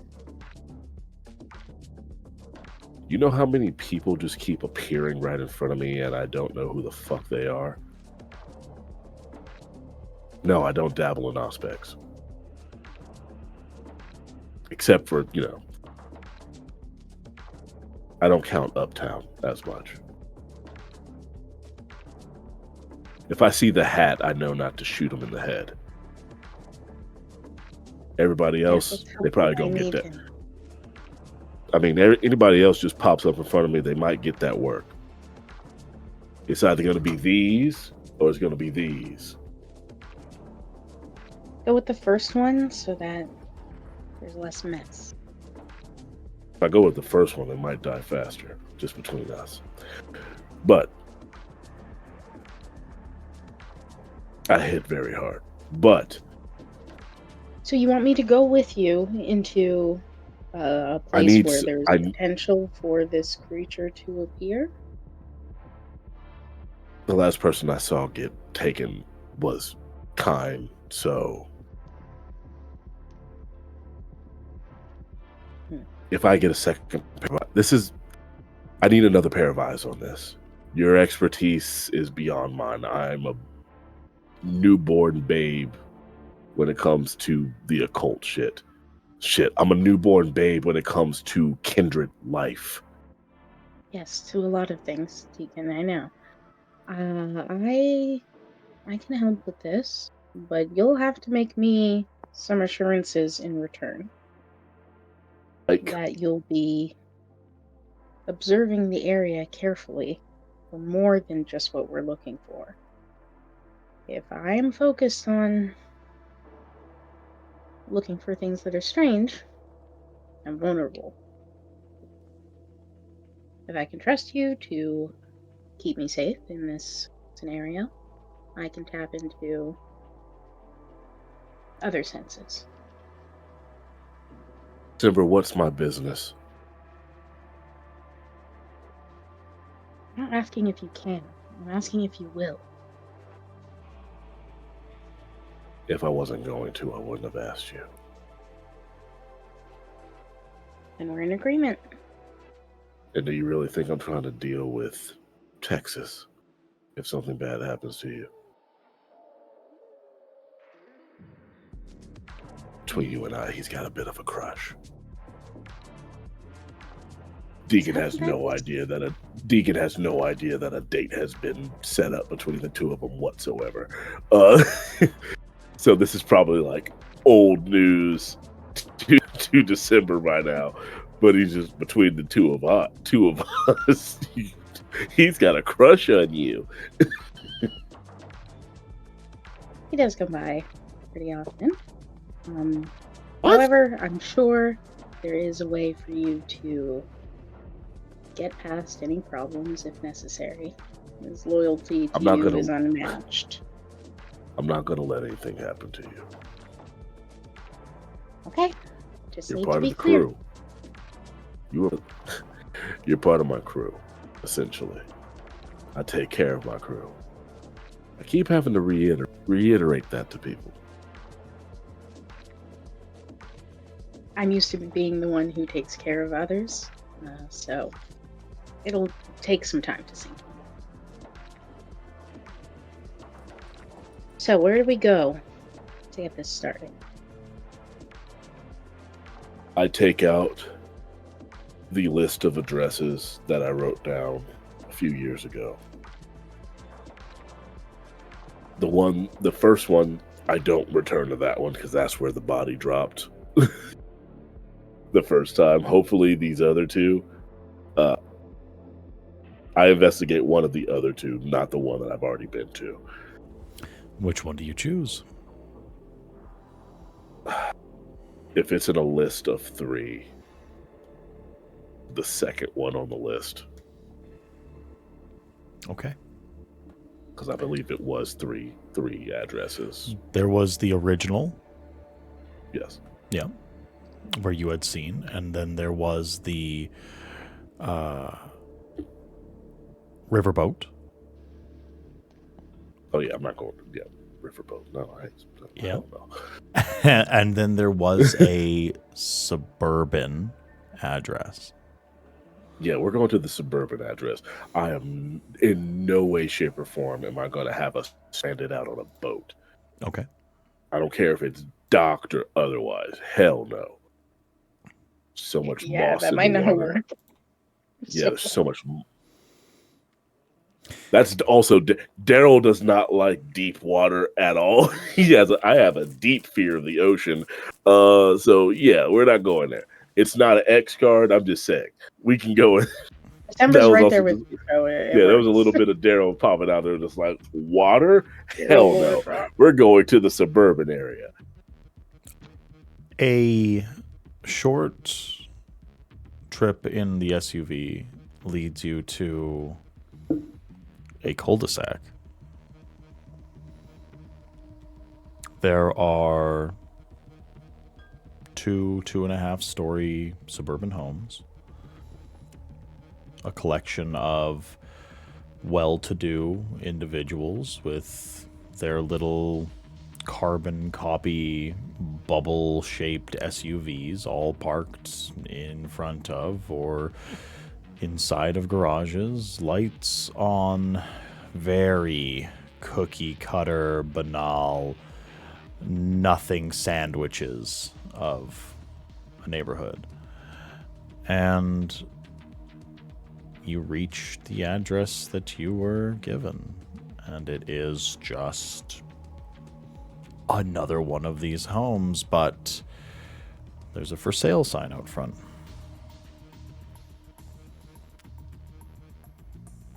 Before we do anything,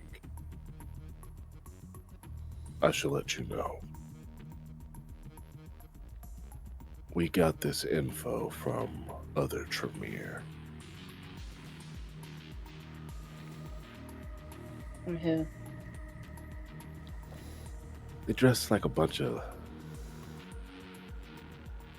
oh God, I'm trying to find a reference that you'll understand. You know the game you ever Cyberpunk? No. 20, Cyberpunk Red or okay. I'm gonna keep saying no. Judge Dredd. Deacon being a huge TTRPG nerd would be so funny. He is. All right, tremendous. Yeah. he is a TTRPG nerd, and when he's not with everyone else, he has a full theater set up for gaming alone. Like he has, Heard. TV and on the table. buys the actual discs. He doesn't buy them on the console.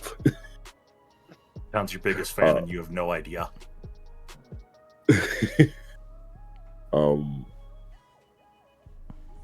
Think of it like they dress.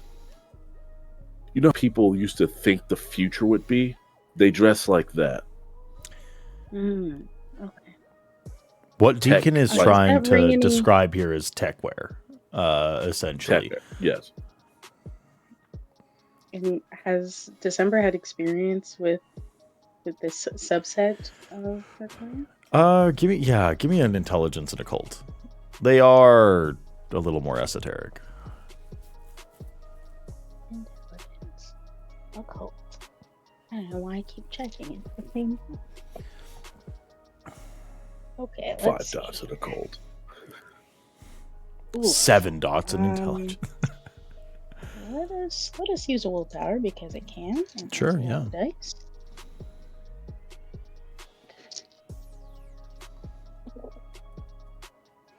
Better. That is a messy critical. A messy critical. Mm-hmm. Oh, you're Well, very like, familiar. You know exactly what the technomancers are. They were the oppressive sons of bitches that kept you in the cloistered cells while you were studying underneath the pyramid. You have a very, very visceral reaction to that fact. Everything they do is banal. Everything that they do is sterile. Everything they do is very, very inorganic. It is top to bottom a problem, and you don't trust the fact that this is the address that they gave because you know they are wizards with data. The second that thumb drive was in the hands of Deacon, you have no idea what was done to it. You know that they can manipulate data at a distance. You have a clawing, wretched feeling in your gut, knowing that they're involved in this investigation in any way, shape, or form. So, for a brief moment, December's fingernails get pointier. Her teeth descend down. Her eyes go red, and there's a sense of like compressed anger and fear that runs through her. And then she sits still, closes her eyes. And when she opens them again, they're back to their usual state.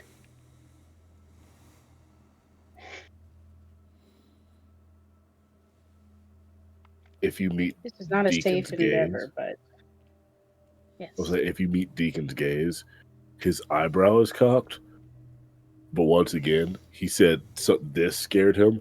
He was not like you meet him like the most nonplussed face, except for a raised eyebrow, just like what just happened.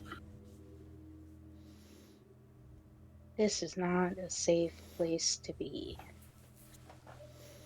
But investigation is Yeah. necessary. So, Yeah, I said that already.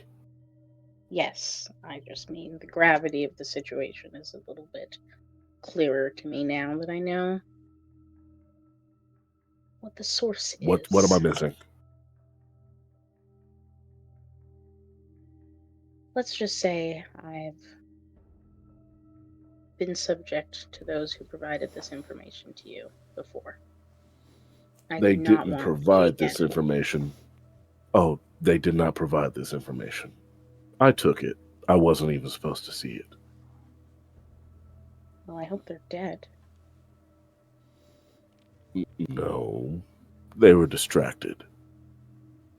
Yeah, so the point is a bit moot. They could have done something about it after you left.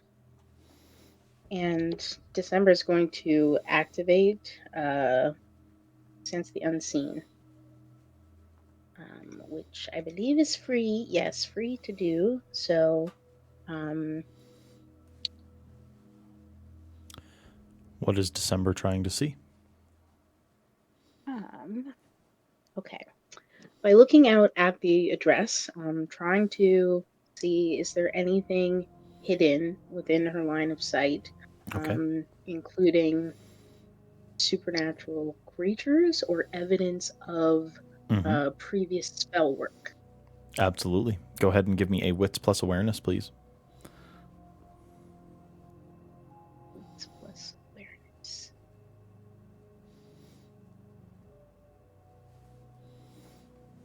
Does Sensing Unseen add into that? Yeah, like because I have the option to do oh my gosh, what's it called? Wits plus aspects or resolve plus aspects is what it gives me. Yeah, absolutely. But I think the result is the same. Yeah, it's the same. Yeah, go ahead. So, oh, oof, we gotta willpower this up. This is necessary. Oh, like me tonight. If you're Yeah. actively searching with Sense the Unseen, it uses Resolve. If the storyteller's asking you for the roll, it's Wits.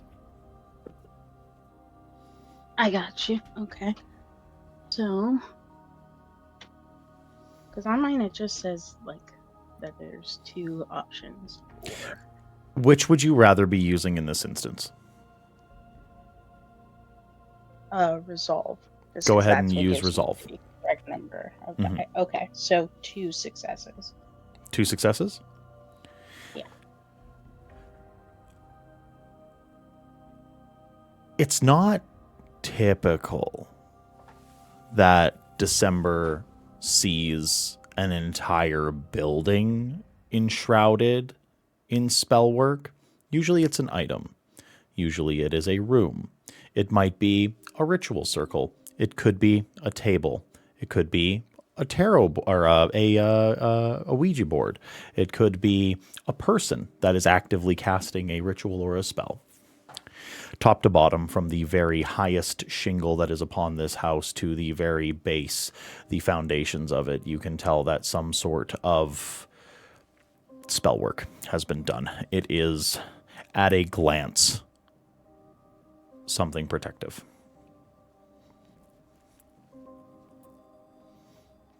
This house is deeply steeped in magic to protect it. Getting close might have consequences.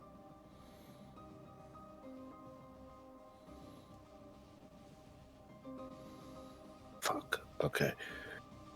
The only other option was to go to the first place. I don't want to go to the. I actually whip out the addresses. Okay. So, and I show it, and I do show it to December. So, this first one here. That's where I first saw it. Whatever it was, I was chasing down a mark. He decided to hide in, try to lose me in the sewer. I'm like Michael Myers in this bitch. I'm gonna find you no matter how fast you run.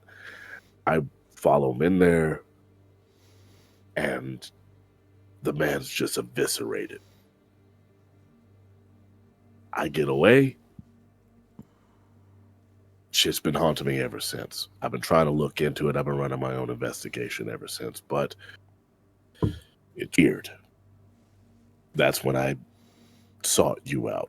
Got to learn more about the occult, right? All right. So, little time after that, me and Lupe, we run this little thing for the camp.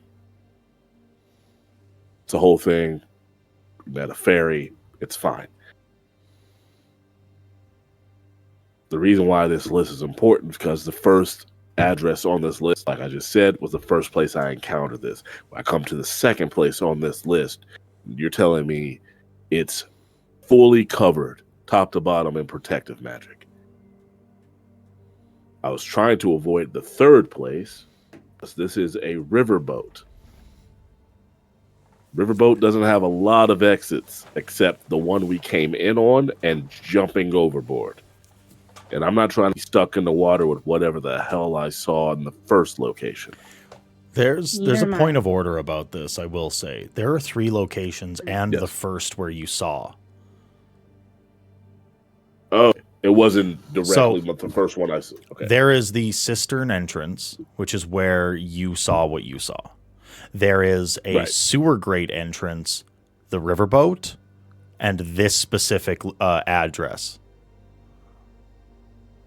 Sorry, it's this specific address, the riverboat, and the I'm sorry, it's not a sewer entrance. It is the Our Lady. Oh my goodness, I have it. It is the Our Lady of Peace mission. Lady of Peace mission.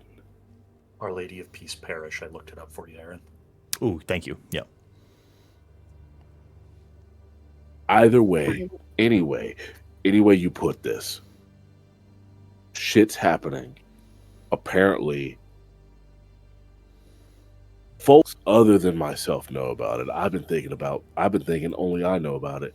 Is there any chance that the protective magic on this place is trying to keep something in or trying to keep someone out? Can you tell?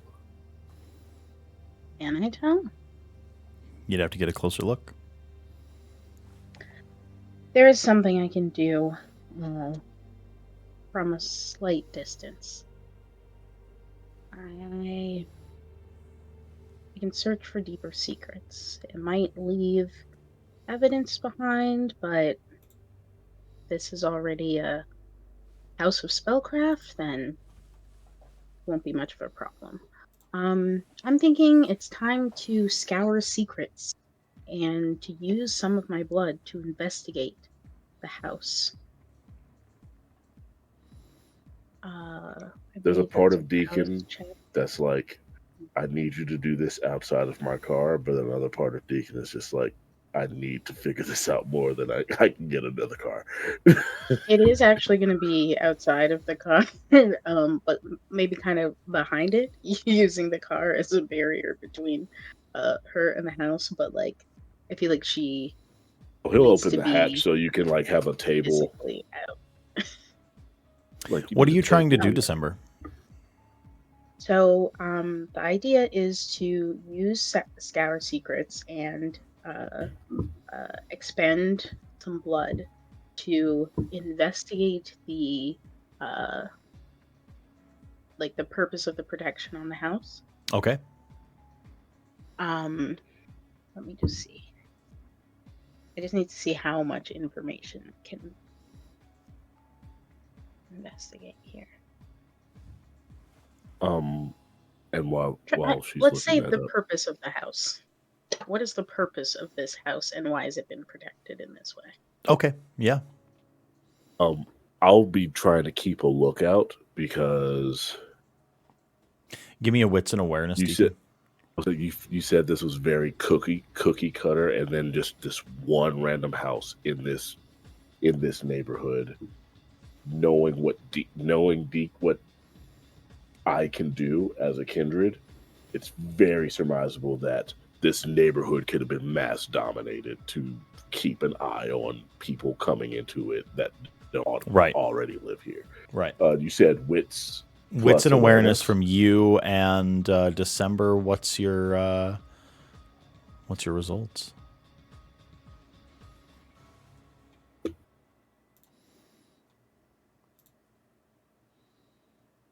Okay, I have to roll intelligence plus blood sorcery. I'm gonna blood search to add 2 die. I pass. Right.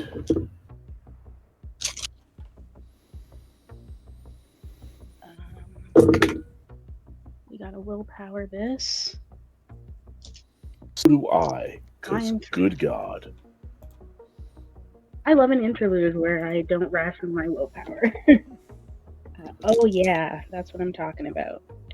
That is critical, so that is 6 successes. 6 successes. Oh my. Yes. That is 5 successes for Deacon. We're going to do Deacons first. Actually, hold on. Is that right? 6 successes. I moved a die and lost it in the fray. Yes. Deacon, you've been a security specialist for quite literally a longer time than most people have put into professional careers for their entire lives. Mm-hmm. This neighborhood's not natural. Hard stop. Oh. You're looking at the fact that there's no tramped grass. Everything is perfectly hedged. There is not a single blade of grass out of place. There's no wear marks on the tires of the vehicles that are around here. There are no smudges on windows. There are no lived-in qualities to the homes that are around here, but they have every appearance as being as such. There is something uncanny valley, Stepford Wives, horrifyingly sterile about this whole cul-de-sac. Every single piece of it. The entire time that I've been here, have I seen a single person cross, pass a window at all? We'll get to that. Like a shadow. Okay. Oh, December. Okay. It takes about an hour for you to conduct this ritual proper. The size of the location gives you a certain amount of difficulty. A single room or something small might be a little bit less, but this is a pretty significant undertaking to analyze the entire purpose of this house. And as December begins the ritual, she uses a piece of her jewelry, a pendant around her neck, to slice into her hand and squeeze her fist and begin a thin trail that winds its way towards the house. So yeah, she can see that the process is going to take some time. You have such an unfortunate crawling underneath your skin as you come to the realization and the information floods inside of your mind. Deacon was unfortunately right. This isn't meant to keep things out. It's meant to keep something in.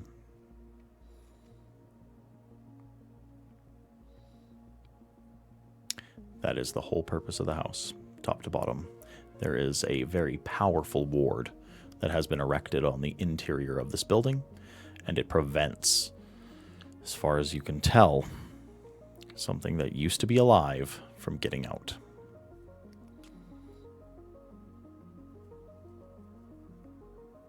Deacon gets the full download. And December gets back in the car as quickly as possible because she could feel that something is off about being here. I don't think anybody lives here. Deacon, as you say that, Except for what's in there. and as December starts revealing this information to you, simultaneously, all 7 homes, besides the one that is protected, a light turns on the outside, and a door opens. All within maybe a second to 2 seconds of one another. And there is an individual shadowed by the light that is coming from the interior, and all of them are staring at your vehicle. One of the individuals strides out from the home, starts making a beeline towards your SUV. It is a 5'6" Caucasian woman with a bob haircut, yoga pants, and a velour top. She walks up to you. Excuse me, I don't think you're actually from this neighborhood. I'm a part of the Neighborhood Watch Association, and I have to tell you that I know everyone that lives on this block, and that place is for sale. So unless you're interested in buying, which the contact information is right there, and you've been sitting out here for an hour, then frankly, you can move on. I activate Daunt. My apologies. We got turned around. We've been trying to figure out something, and we weren't able to get a signal until just now. We'll be on our way. Can you give me a manipulation plus intimidation, please? Scare the Karen to actual death, please and thank you. Can I? And I add a die for intimidate. What are you trying to do, December? For Daunt. I don't know if this is helpful, but because December is also an ingenue, can she use her face of innocence to boost? That will not help. That will not help scare. This will not help scare someone. If you were doing the talking, it might be like, "I'm so sorry, we're just in this neighborhood, yada yada yada." If you're trying to look innocent, get those dice, girl. However, it will not help in this situation. This is a flashback, so I have more willpower. I'm gonna spend it. Use that shit. I actually do kind of want to scare her to death. What, are you hungry? All my homies hate Karens. No, I was actually hoping for the messy critical, but I didn't get it. But I do get 1, 2, 3, 4, 5 successes. As you activate Daunt, and as you push your personality against this person, as you try to create that angry, visceral, fear-inducing friction, Deacon is very not used to having... intimidation usually works, and very well. Or at least you have pretense for it not working. This dumpy, shithead Karen in the middle of suburban Calgary should not be able to rebuke your intimidation. You see her eyes gloss over as you go to speak to her in that way, and it is unsettling. All emotion drains from her face. Every twitch of muscle comes to a stop. Every bit of emotion dies behind her eyes, and she just looks to you and says, "Are you trying to intimidate me? I don't have any fear from someone that comes into my neighborhood and is going to start shit. My husband's on the fire department. You need to leave." I wasn't doing anything. Hey, forget me. And I try to cloud memory, say, "Forget me," and I back the. Okay, give me that.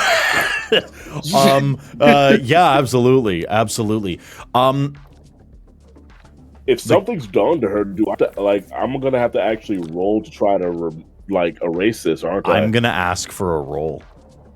It's for cloud memory is charisma plus memory. dominate. Charisma plus dominate. Give it to me. That is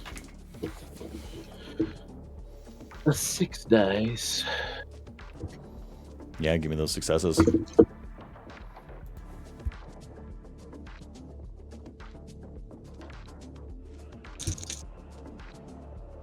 I have never, as a black man, I have never in my life. This is the true Cthulhu horror for me. Just like, what? I can't just kind of chill out here for a second. Hold on. Danger in this mystery neighborhood with a Karen who is ready to get 911 involved. I did crit. Okay. I did crit. Okay. So that's a total of 7 successes with a crit. Normal crit. You see that same cloud over her face turn even more slack-jawed for a moment. And then she turns on a heel and she starts stomping away to her house, and she says, "Good." And then you're fairly certain that we get the fuck out of there. Okay. While I'm driving away, it's the most ill out, need for speed, unnecessary. The simple fact that several houses at the same time the lights came on. This is the most fucking Key and Peele-esque bullshit ever, and he's just like, I gotta get out of here before we get used or something like that. He needs to we gotta go. It's like we are the two people that shouldn't be here. Let's go. So Really? and as we pull out and get out of this neighborhood, he if he were able to breathe heavy still, he would be breathing heavy just because of the adrenaline dump. And Deacon goes, so while you were doing your ritual, I noticed something. Not a single thing in that neighborhood has been touched. The cars have been sitting. The grass should be growing. It ain't grown an inch. No one's cut it. No one's touched a single thing. Those were plants. Someone placed them there because I was using our stuff on that lady and it didn't work on a human. Is this set up in terms of the like scope and the protection on the house? Is this something that has ever been observed by December before in terms of Tremere behavior?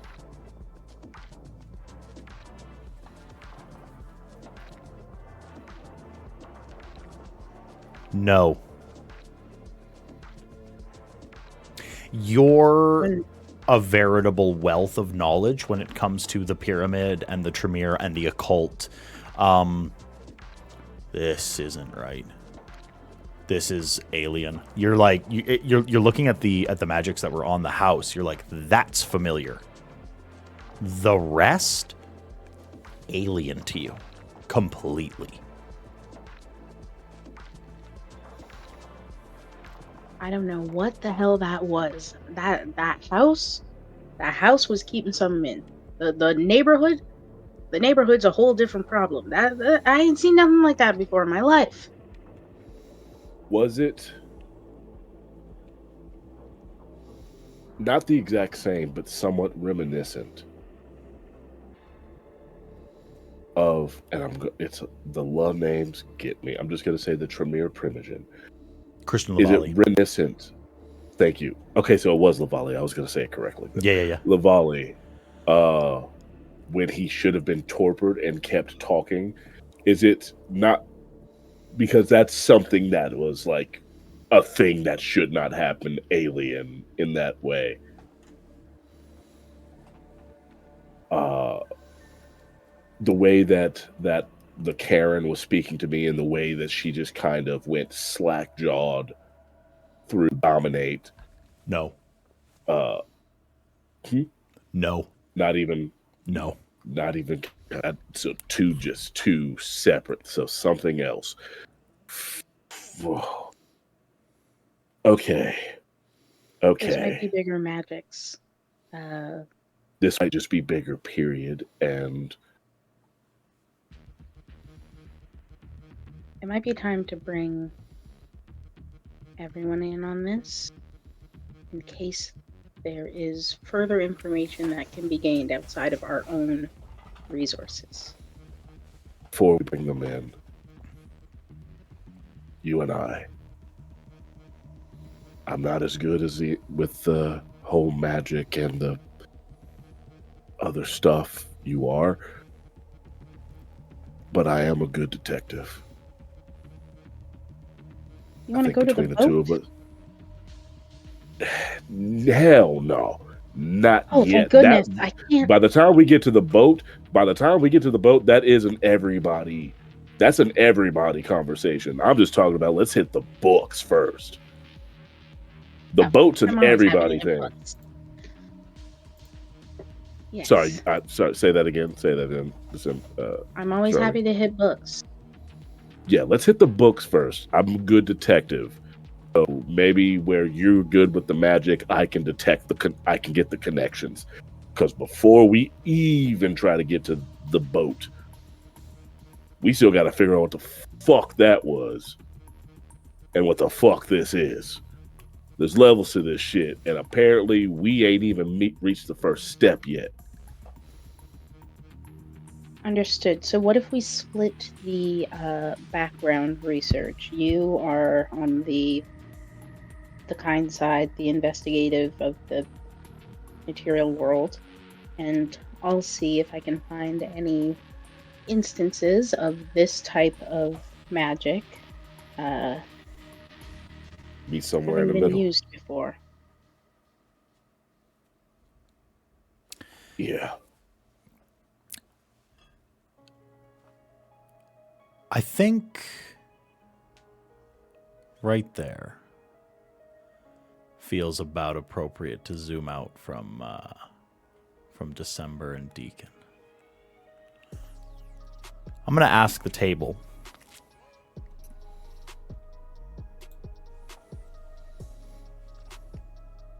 I understand that it's a little late for some of you, and we can save it for another time. But there is another scene prepped for this evening. Do we have time?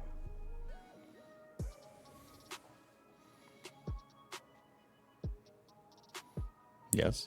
Yes. I'm good. Daryl? I'm good Yeah. either way. I'm the one in the earliest time zone. I'm good. So am I. That's really why I'm asking.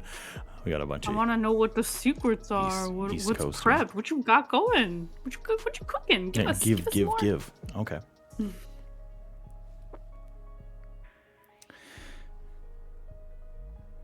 There's a certain amount of allure that comes with an Archon coming to town.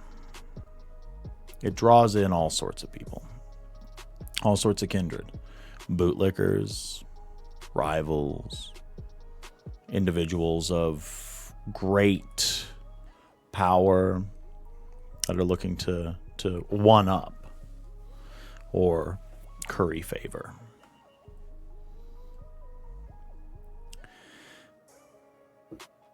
The ministry has long been an incredibly fruitful part of those sorts of interactions. They look to grasp, take, pull.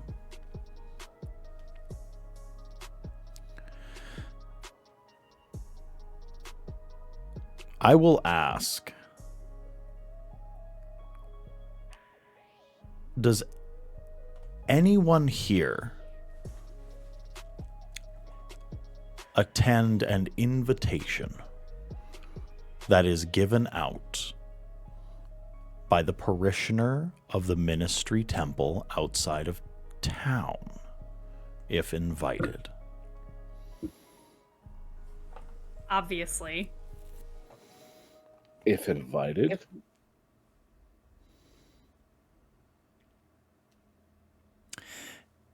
A wax-sealed letter is delivered to wherever is the most convenient place.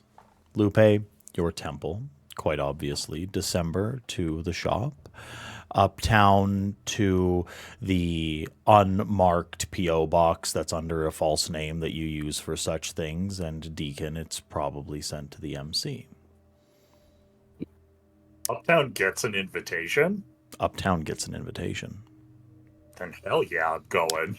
Tex gets an invitation too, but deigns to decline. If Lupe's going, December's going. You are given a quick address. Service starts at X time. We'll say like 12:30, 1 a.m. And you are given a very calligraphic perfection signature from the parishioner. Now, there are no other vehicles in the parking lot of this church. And when you arrive, you see it. The church is 3 stories tall. It's an Abrahamic faith-based front. It is a Christian denomination of no real worth of mentioning. You know that the interior is going to be where you're meant to go.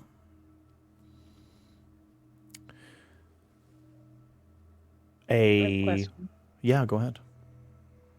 How many of the religious iconography are still visible? All of them. 100%. This is a big front. Right. December's heading in, but she'll have to willpower her way in. You will have to spend a willpower. Ooh. Now, Interesting. 2 men are standing on the outside. Tall, broad-shouldered, muscular, and they are sporting robes. Plain black with the choker collar denoting their faith. And they are simple doormen. They are there to listen. They are there to let you in. It is a simple display of servitude that allows you to gain entrance. The building is dark, very dark. There are simple candles that are lit that give enough illumination for those without any sort of supernatural sight to be able to navigate well enough. The pews are that of a typical Abrahamic faith's chapel. The dais that is at the front remains the same, and there is a lectern at which stands a woman wearing a slit skirt, sleeveless dress, tattoos down both of her arms that are all of the different animals Lupe recognizes that Set is supposed to have taken the form of: the hippopotamus, the crocodile, the snake, the crane, etc., etc. She looks to you all from behind a black veil. Uptown sits in the back row. Right. Welcome. Thank you for attending. Good evening. Lupe is dressed actually kind of similar to this woman, just without the veil. So she's just like, oh my god, do we shop at the same places? She's like Torrid. And then Yes. and then looks she's like sponsor us. Torrid Killstar, like thank you for attending. I know this may seem a little ostentatious, but I promise that it will be worth your time.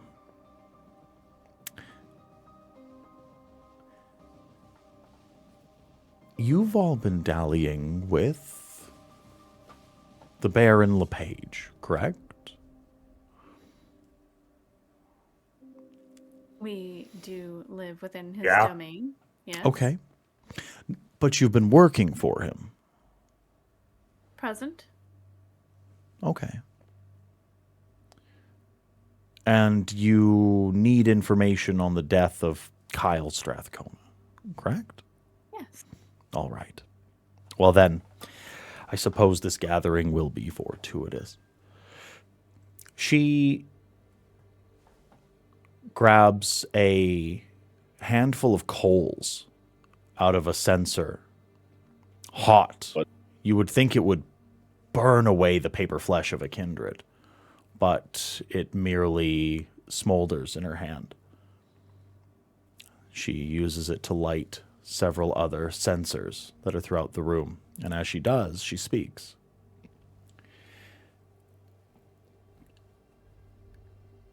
I've been here since before the Sabbat. I was here before the settlers of the Camarilla, and I was here before this was Calgary. This is my domain. It has been. I lease it, so to speak. But I know a few things. I've gathered evidence. I've created the framework for fluidity of those that would not bend knee. It is what I do. I slipped my shackles off a long time ago. A long time ago. Your Liam would know. Would he know? Oh, yes. You may have heard names that I have given to others. But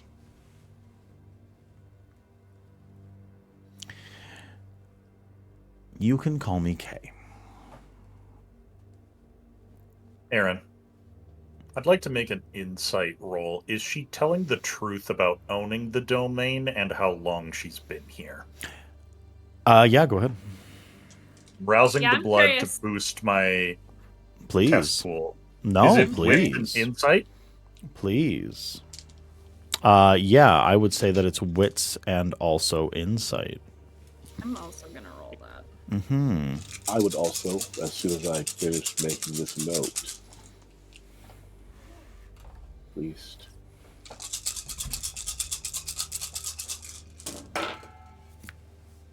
December's too busy trying not to be affected by being in a church. Super Very fair. valid.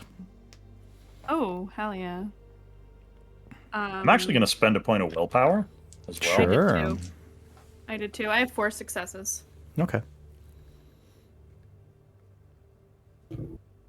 Especially because she mentioned Leo, and now I'm just like, who the fuck is this bitch? So Mhm. that's, I think, the best roll I've ever done in a V5 game. 9 with a crit. Okay. Mm-hmm. I got 2. I'm just kind of listening. Mm-hmm. If I pick up on something, I pick on something, but I'm not.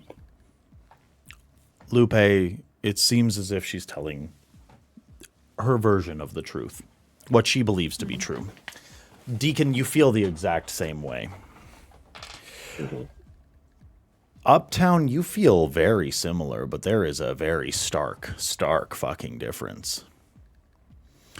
You used every single ounce of profiling skill that you have. You are quite literally seeing past the Rubicon right now. You are watching every single minute gesture that this person is making. They are an apex predator. They are quite literally the serpent in the garden, and you are just mice here. You get a chill up and down your spine, and for the fucking briefest moment, you see past that mask that she's putting on, and you see a glint come from behind those eyes, and the eyes are not yellow like an animal's. They are not red like someone enraged or engorged with blood. They are not any natural color of man. You see the most absolute brilliant purple that you have ever seen in your entire life, and they look and pierce your fucking soul, and you are paralyzed.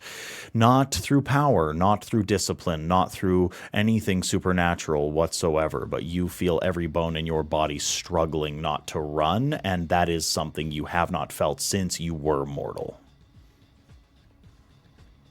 With 9 successes and a crit, is this the sister I was supposed to seek out? You have no idea. You Okay. can suspect all you like, though. Mm-hmm. So, I have been here for a very long time. I have seen princes come and go. I have seen cardinals rise and fall. I have seen bishops, and I have seen Primogen, and I have seen all of these strangely named individuals, the ones that give themselves odd names, the Blade, the Dark One. I had Jack here not so terribly long ago trying to shadow my door asking for favors once again, but one thing is a little different in this situation, and with you all, you, the collective, you. I'm very sorry that I do not get to meet your Brujah companion. I would have enjoyed his presence, I am very sure. But he unfortunately was otherwise engaged. No, we can meet another time. Perhaps I'll find him.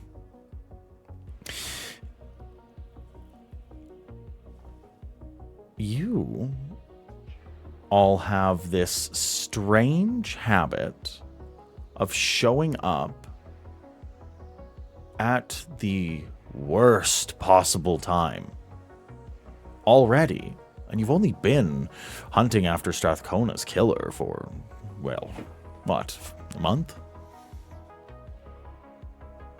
And already the Tremere Primogen has been laid low. You're meeting with Archons. You're causing a disaster for the Camarilla. And strangest of all, the Anarchs just brought you into the fold. Those codgerly, oh so vain individuals. They just bring you in. They bark about loyalty,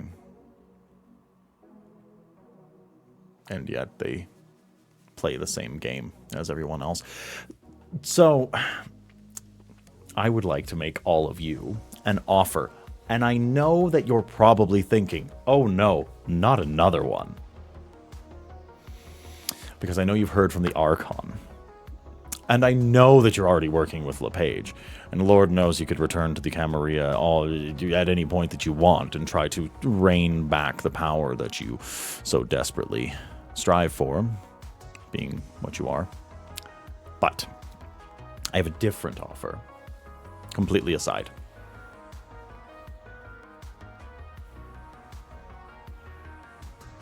Well, I'm intrigued. Ignore Strathcona's death. Leave it. Completely. Top to bottom. Drop it. Don't play their game. Stop playing their game. This place does not need to be Anarch, and it does not need to be Camarilla. How about we take just the most delicate of tools, and we take those shackles off of you? How does that sound? How about you stop saying yes to every single person's whim, and you say yes one last time? One last time. And we can all let Strathcona just be dead. The Camarilla to cannibalize themselves. The Anarchs to struggle and fail. And, you know, behind all of it, maybe we're behind it. Right? We pull some strings. Oh, LePage died. Oh no. Little Fox just had to disappear. LaValle's dead. Oh, Rachel Verdun had to run away. Deacon puts up 3 fingers. I've got 3. I don't know how many you've got. He looks at it up to, I was like, I don't know how many you got. I got 3. 1. Was that you that I heard? After I put one in the Tremere Primogen's head, was that your voice? Oh, I don't know what you mean. That answers that one. 2.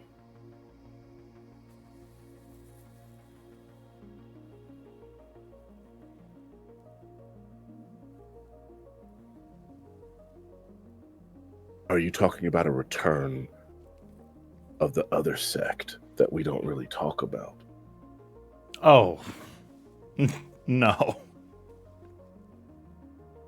The whole say yes one last time thing. Just You can see how that'd be.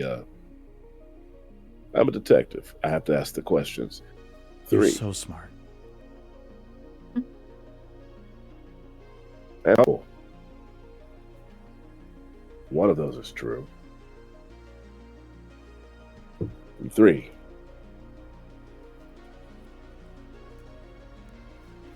Why? Why? Do you want this?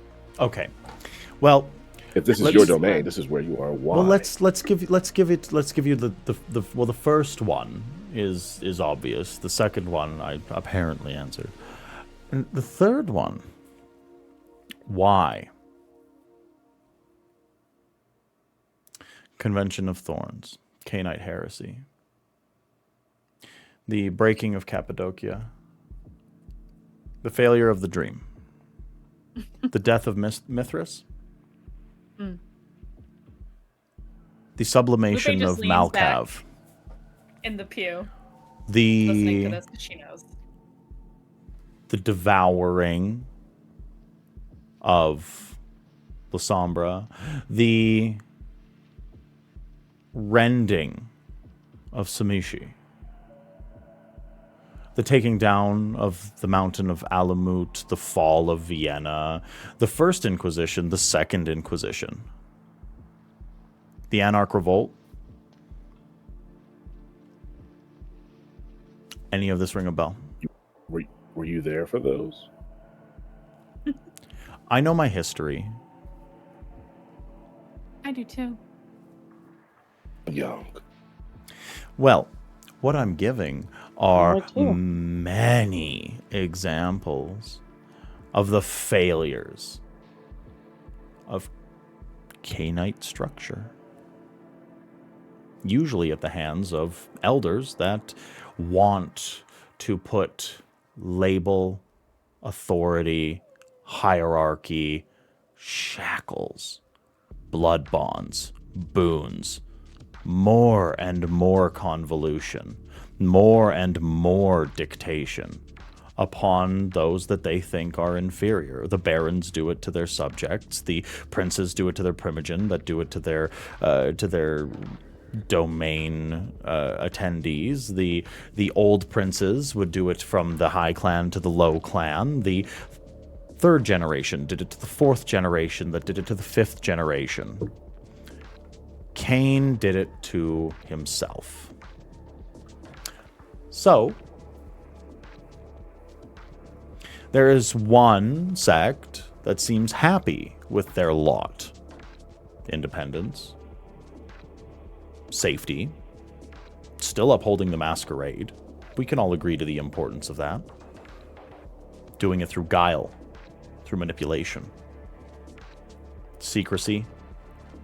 Respect, mutual, and through an oral tradition that allows for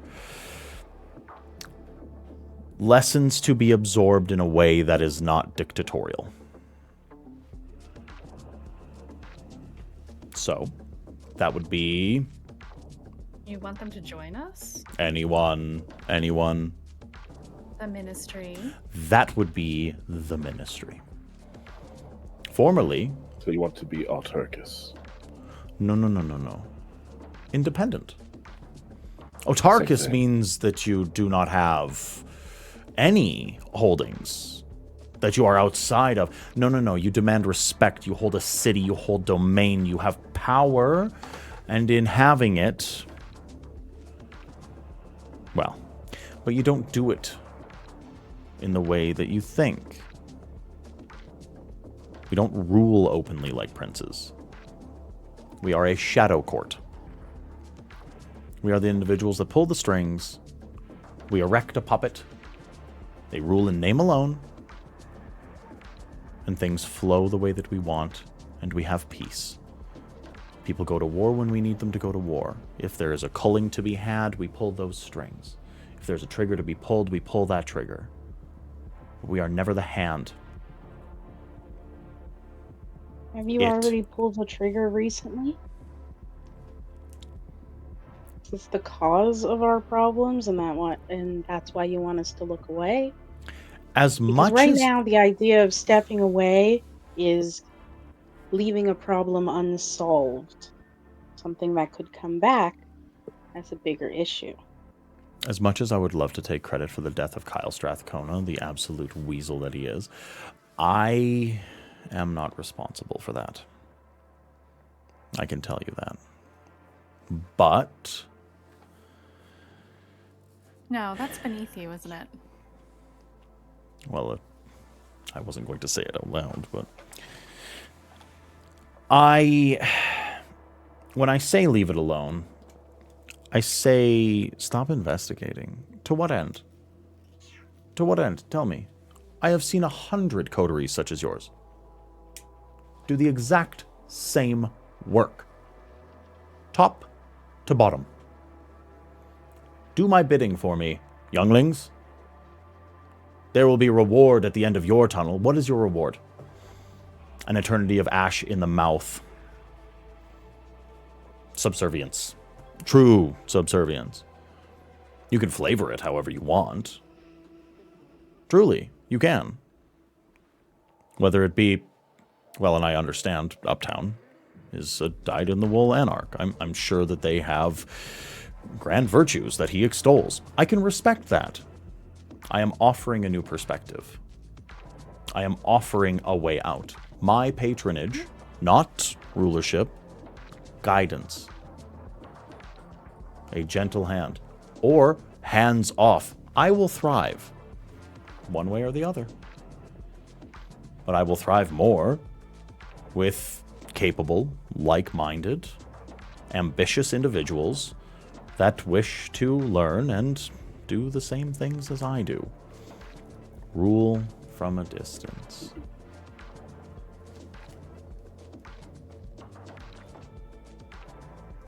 Well, it's not me that needs convincing. I heard all of the words that you said. What's your name? Lady K.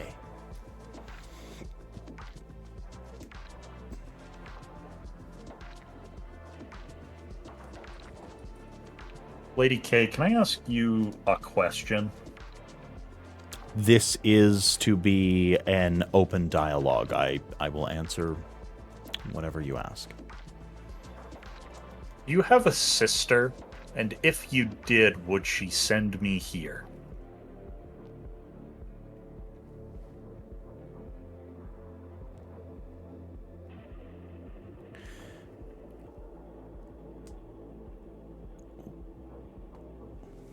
You see her demeanor shift just slightly for a moment. Is she rattled? Not rattled. Uh-huh. Just an utmost look of curiosity. Mm-hmm. I had a broodmate.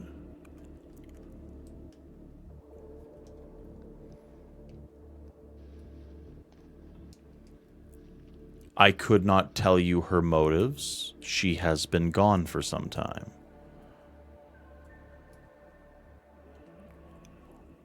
He spoke to me on the desert. Blood seeping up through the sands. How long ago was that?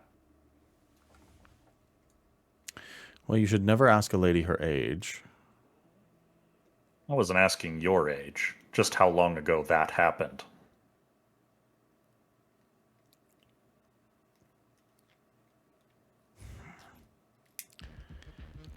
I am going to be as honest with you as I can.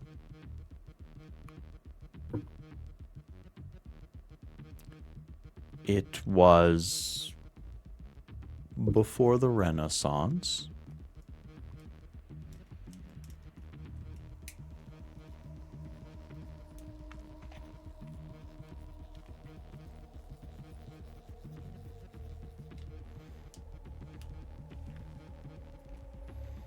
Well, I don't think I'm arm twisted enough to join the church, as it were, quite yet, Lady K. For me, God's always been the name of the blanket you put over the mystery to give it a shape. You know what I mean? I unfortunately know what you mean to quite a large extent, yes. Mm-hmm.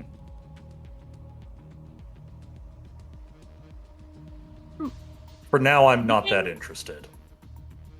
Respectfully. And he leans back in his pew. Okay. From looking at her Mm-hmm. and hearing her talk, do I recognize who she actually is? Like, who she might be? Like, she's touting herself as somebody very powerful and important. And Who very do old. you think that she is? I want to believe that she is... Well, I don't know if she's alive or not. One Oh, of Set's isn't that one of- just the way it is, though? Is she Say a one name. of... Is she one of Set's childer? Supposedly What? he had many children. What an excellent Antediluvian? question. It's very hard to say. All of the Methuselahs and all of the Grander Elders have been pulled to the east. Or so they say. Either this is a very fantastic pretender that seems to have you all on the back foot, or she's who she says she is.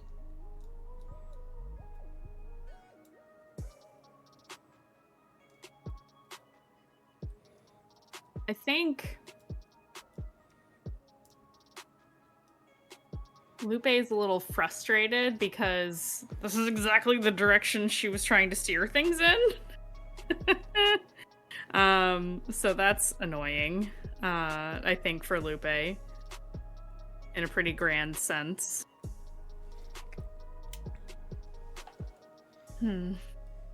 Well, I suppose it depends on the kinds of assurances you can give to my coterie here, because for me, this fits very well into my existing plans. So, Well, unfortunately, we do not operate like the Camarilla, and we do not operate like the Anarchs. I am not promising you anything, and I am not going to give you any assurances. This is an offering for something different. I would be remiss if I did not offer patronage in this direction. But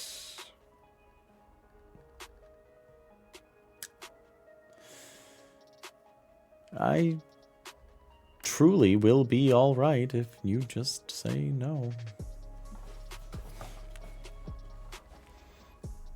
Good for me, it will be a no. We have 2 nays. What about you, young warlock? As it is right now, my clan is very invested in what has gone on, whether that is through involvement or wanting to ensure such events don't happen again. If I don't look into what happened here, it can happen again. I don't think I can say yes until I have answers. Unless I have answers, even if I wanted to. Unfortunately, my dear, that is very much the crux. I promise you, with every ounce of my being, that if you solve this, you find out who did it, and you out all of the people that were involved, and you gain yourself a cadre of altruistic revolutionaries that just want the best for humanity and kindred coexisting, it will happen again. And again. And again.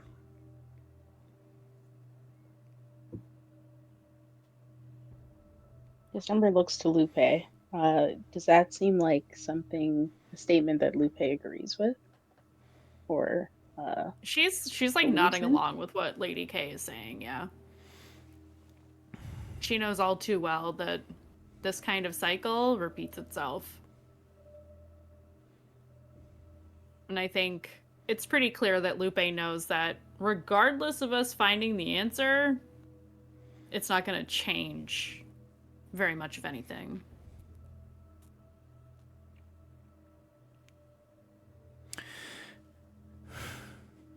Well, that is all right. The offer was made, and if nothing else, I hope that I have planted the seed for you to take this on yourself.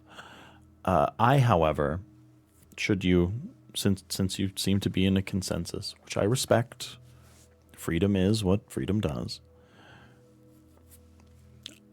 I will be in the background. You will not be able to find me, but I will be watching.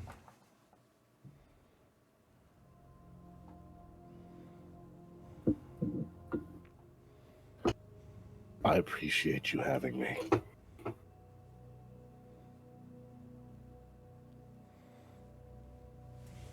Does anyone need a ride?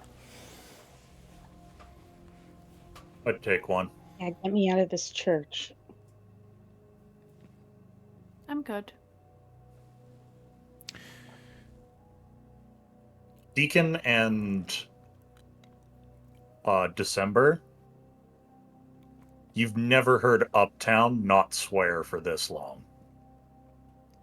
If either of you want to roll insight, go ahead. Fuck yeah, I Insight. do. What do I roll in addition to? That would likely be wits. Okay, thank you. Aaron, I'm rolling composure and subterfuge with 1 dice penalty. Okay. Okay,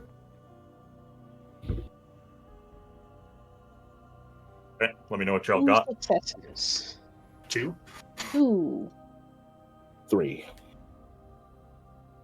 December finds Uptown's face hard to read, but Deacon, you notice if Uptown could sweat, he would be.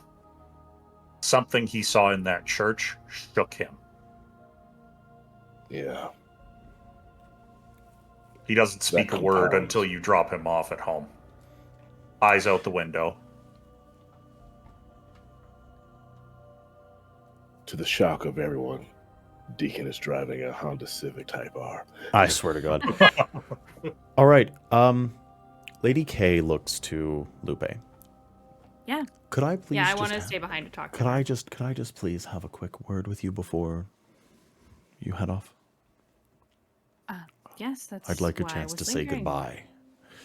That's why I was sticking around, in fact. Lady K.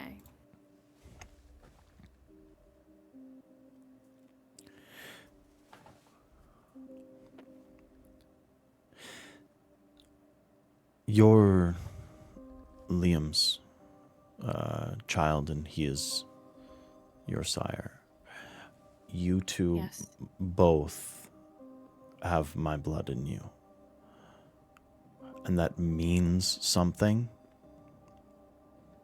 It creates an incredibly strong connection all the way back to him.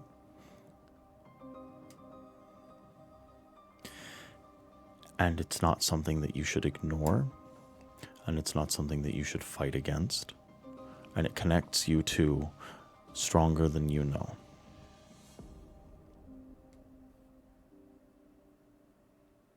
For better or worse. I have experienced it. Yes.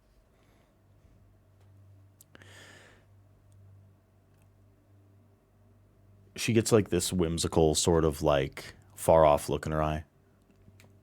You know, they said I was too strong of a lover. They said I was too much.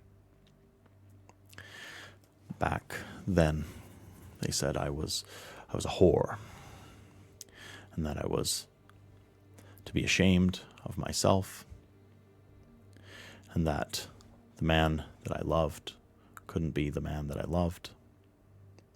And then they killed him, and they kept me because I could see the future. I could read the bones. I couldn't. Not back then. And then they took me, and they made me into this. And I never forgot him.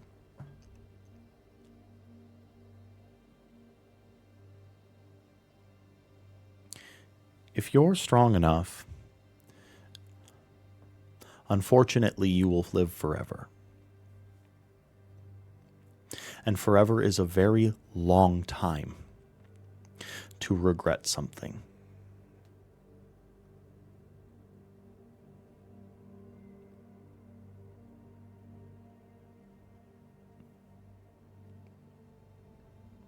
I think she just kind of looks away for a second.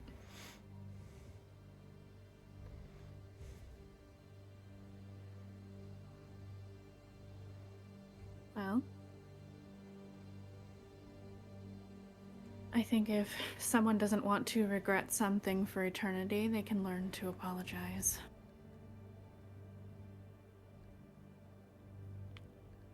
You see that she is completely biased. That there is not a lot of like reasoning or anything. There is eons of pain behind her. Yeah. And that this isn't like advice so much as she's just trying to tell you to do what she couldn't. Yeah. She shakes her head a little. I know that's not what you meant. It's fresh. Did he visit here? Yes.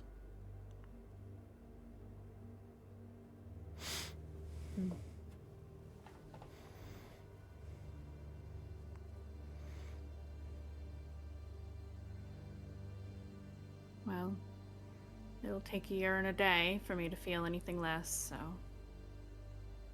he should do well to find me before then. I don't know if he will.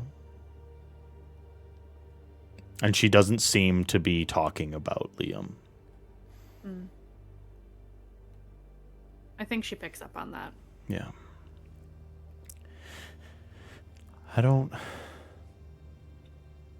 I meant it.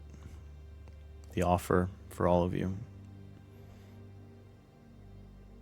Most kindred are not ready for what we offer.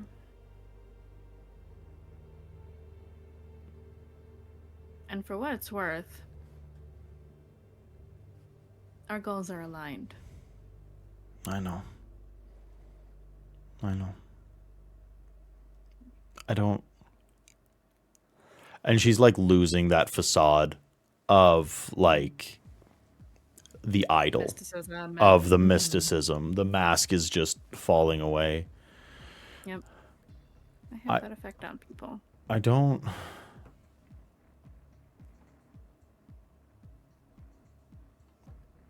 I've just been watching for so long. You know, when Mithras died,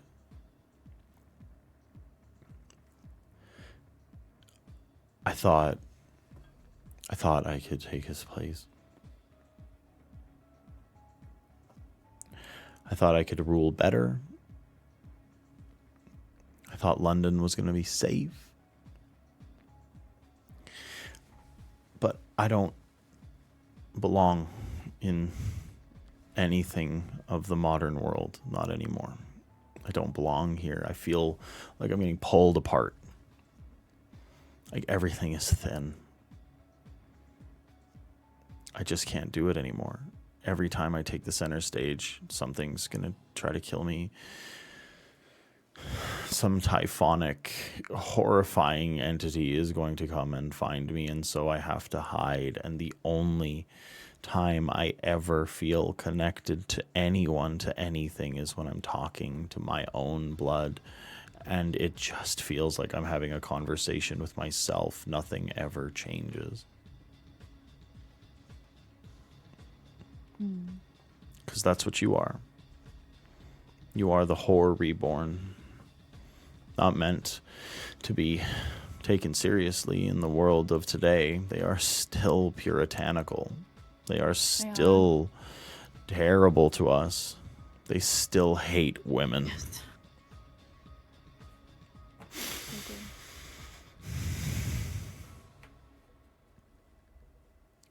I'm going to give Not you change. something. You are? I am.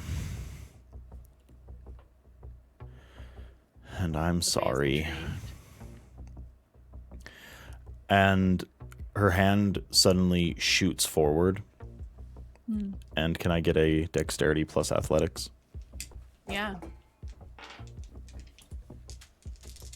Oh no.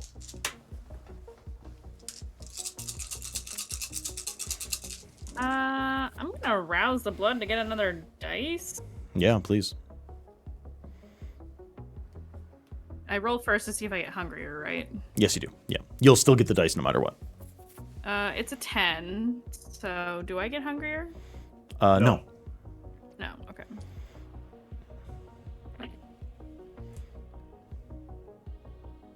Okay. I'm gonna use the willpower. That's 4 successes. 4 successes? Yeah. You fight her off, but for just a moment. Her hand is on your throat, and it is like a vice. And she pushes your mouth open, and she presses her wrist to your lips. She says, "This is going to be a lot easier if you just drink, please." I think despite the fact that she knows she might be able to escape, she just does it. Okay. You feel an exquisite, invigorating rush to your body, the likes of which you have never felt in your entire life. This is like the very first time that you drank blood all over again. It is ecstatic. Your eyes roll into the back of your head. Your entire body shivers involuntarily. You are in the throes of what can only truly be described as a divine experience. It feels like ambrosia running across your tongue and down your throat. And then she lets go.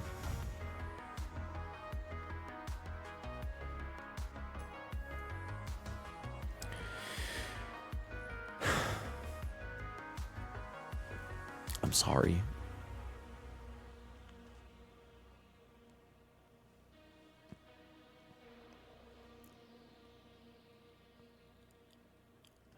But I just can't do it anymore. Somebody else. It has to be somebody else. Do I understand what she means by that? Give me an intelligence plus occult. Okay.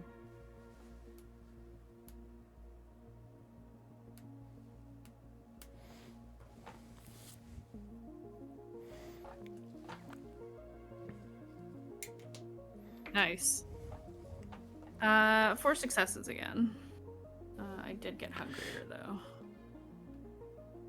There is a long-standing tradition of passing down curses, blessings, gifts of the blood from one individual to another. And you have a deep chill in your subconscious that she has given you something that is going to be difficult to get away from. Okay.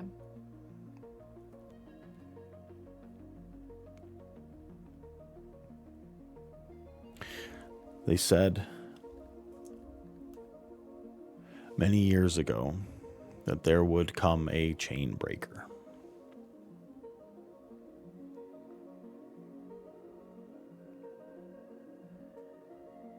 You think it's me? I don't care anymore. It has to be someone.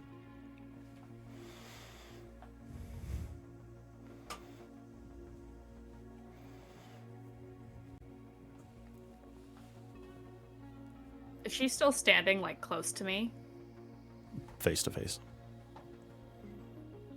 I think I just touch her face. It's okay. She leans into the touch. You did what you had to do.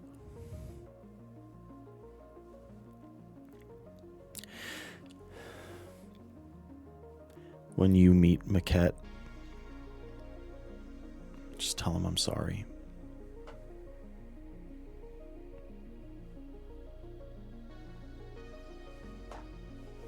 I think it's this point when she realizes who this is.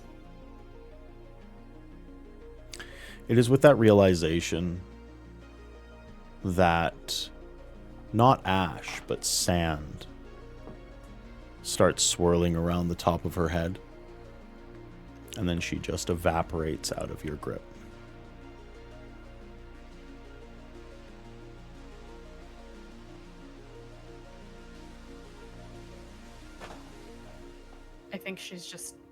I think for probably the first time in a long time, Lupe is genuinely shocked at what just happened.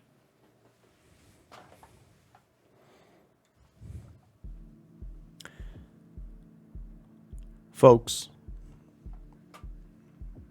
I think right there is where we are going to end it for the evening.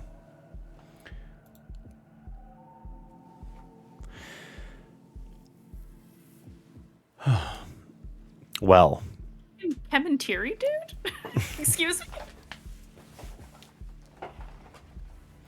Potentially.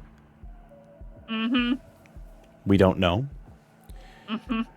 But all of my lovely folks at home, there seems to be a lot of power players within Calgary. Strange goings on. Elders are coming to this jewel within the frozen wastes of Canada. And they are resisting the call to be here. Why? What's happening? Thank you for joining us for this interlude, this little jump back. We will be joined next time, once again, by Texas, and we will dive right back into that boardroom with Anatoly. Let's take a peek at who's live right now. And let's find somebody to raid into, shall we?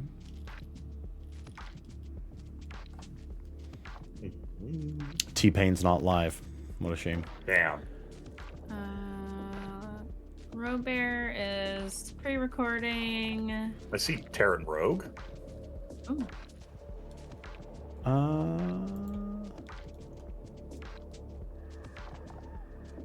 Ooh.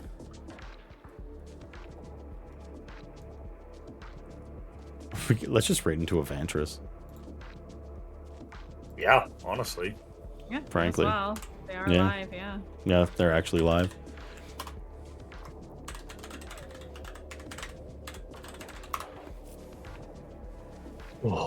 Tremendous. Well, with that, everybody, have a fantastic evening. We will catch you on Thursday for When We Howl. We will catch you again on Saturday for Sanguine Dominion. More World of Darkness loveliness here on this channel, where we are joined by some of the best role players in the entire industry. Oh my goodness. We will catch you then. Have a good night. We love you all. Goodbye. Bye. Peace out.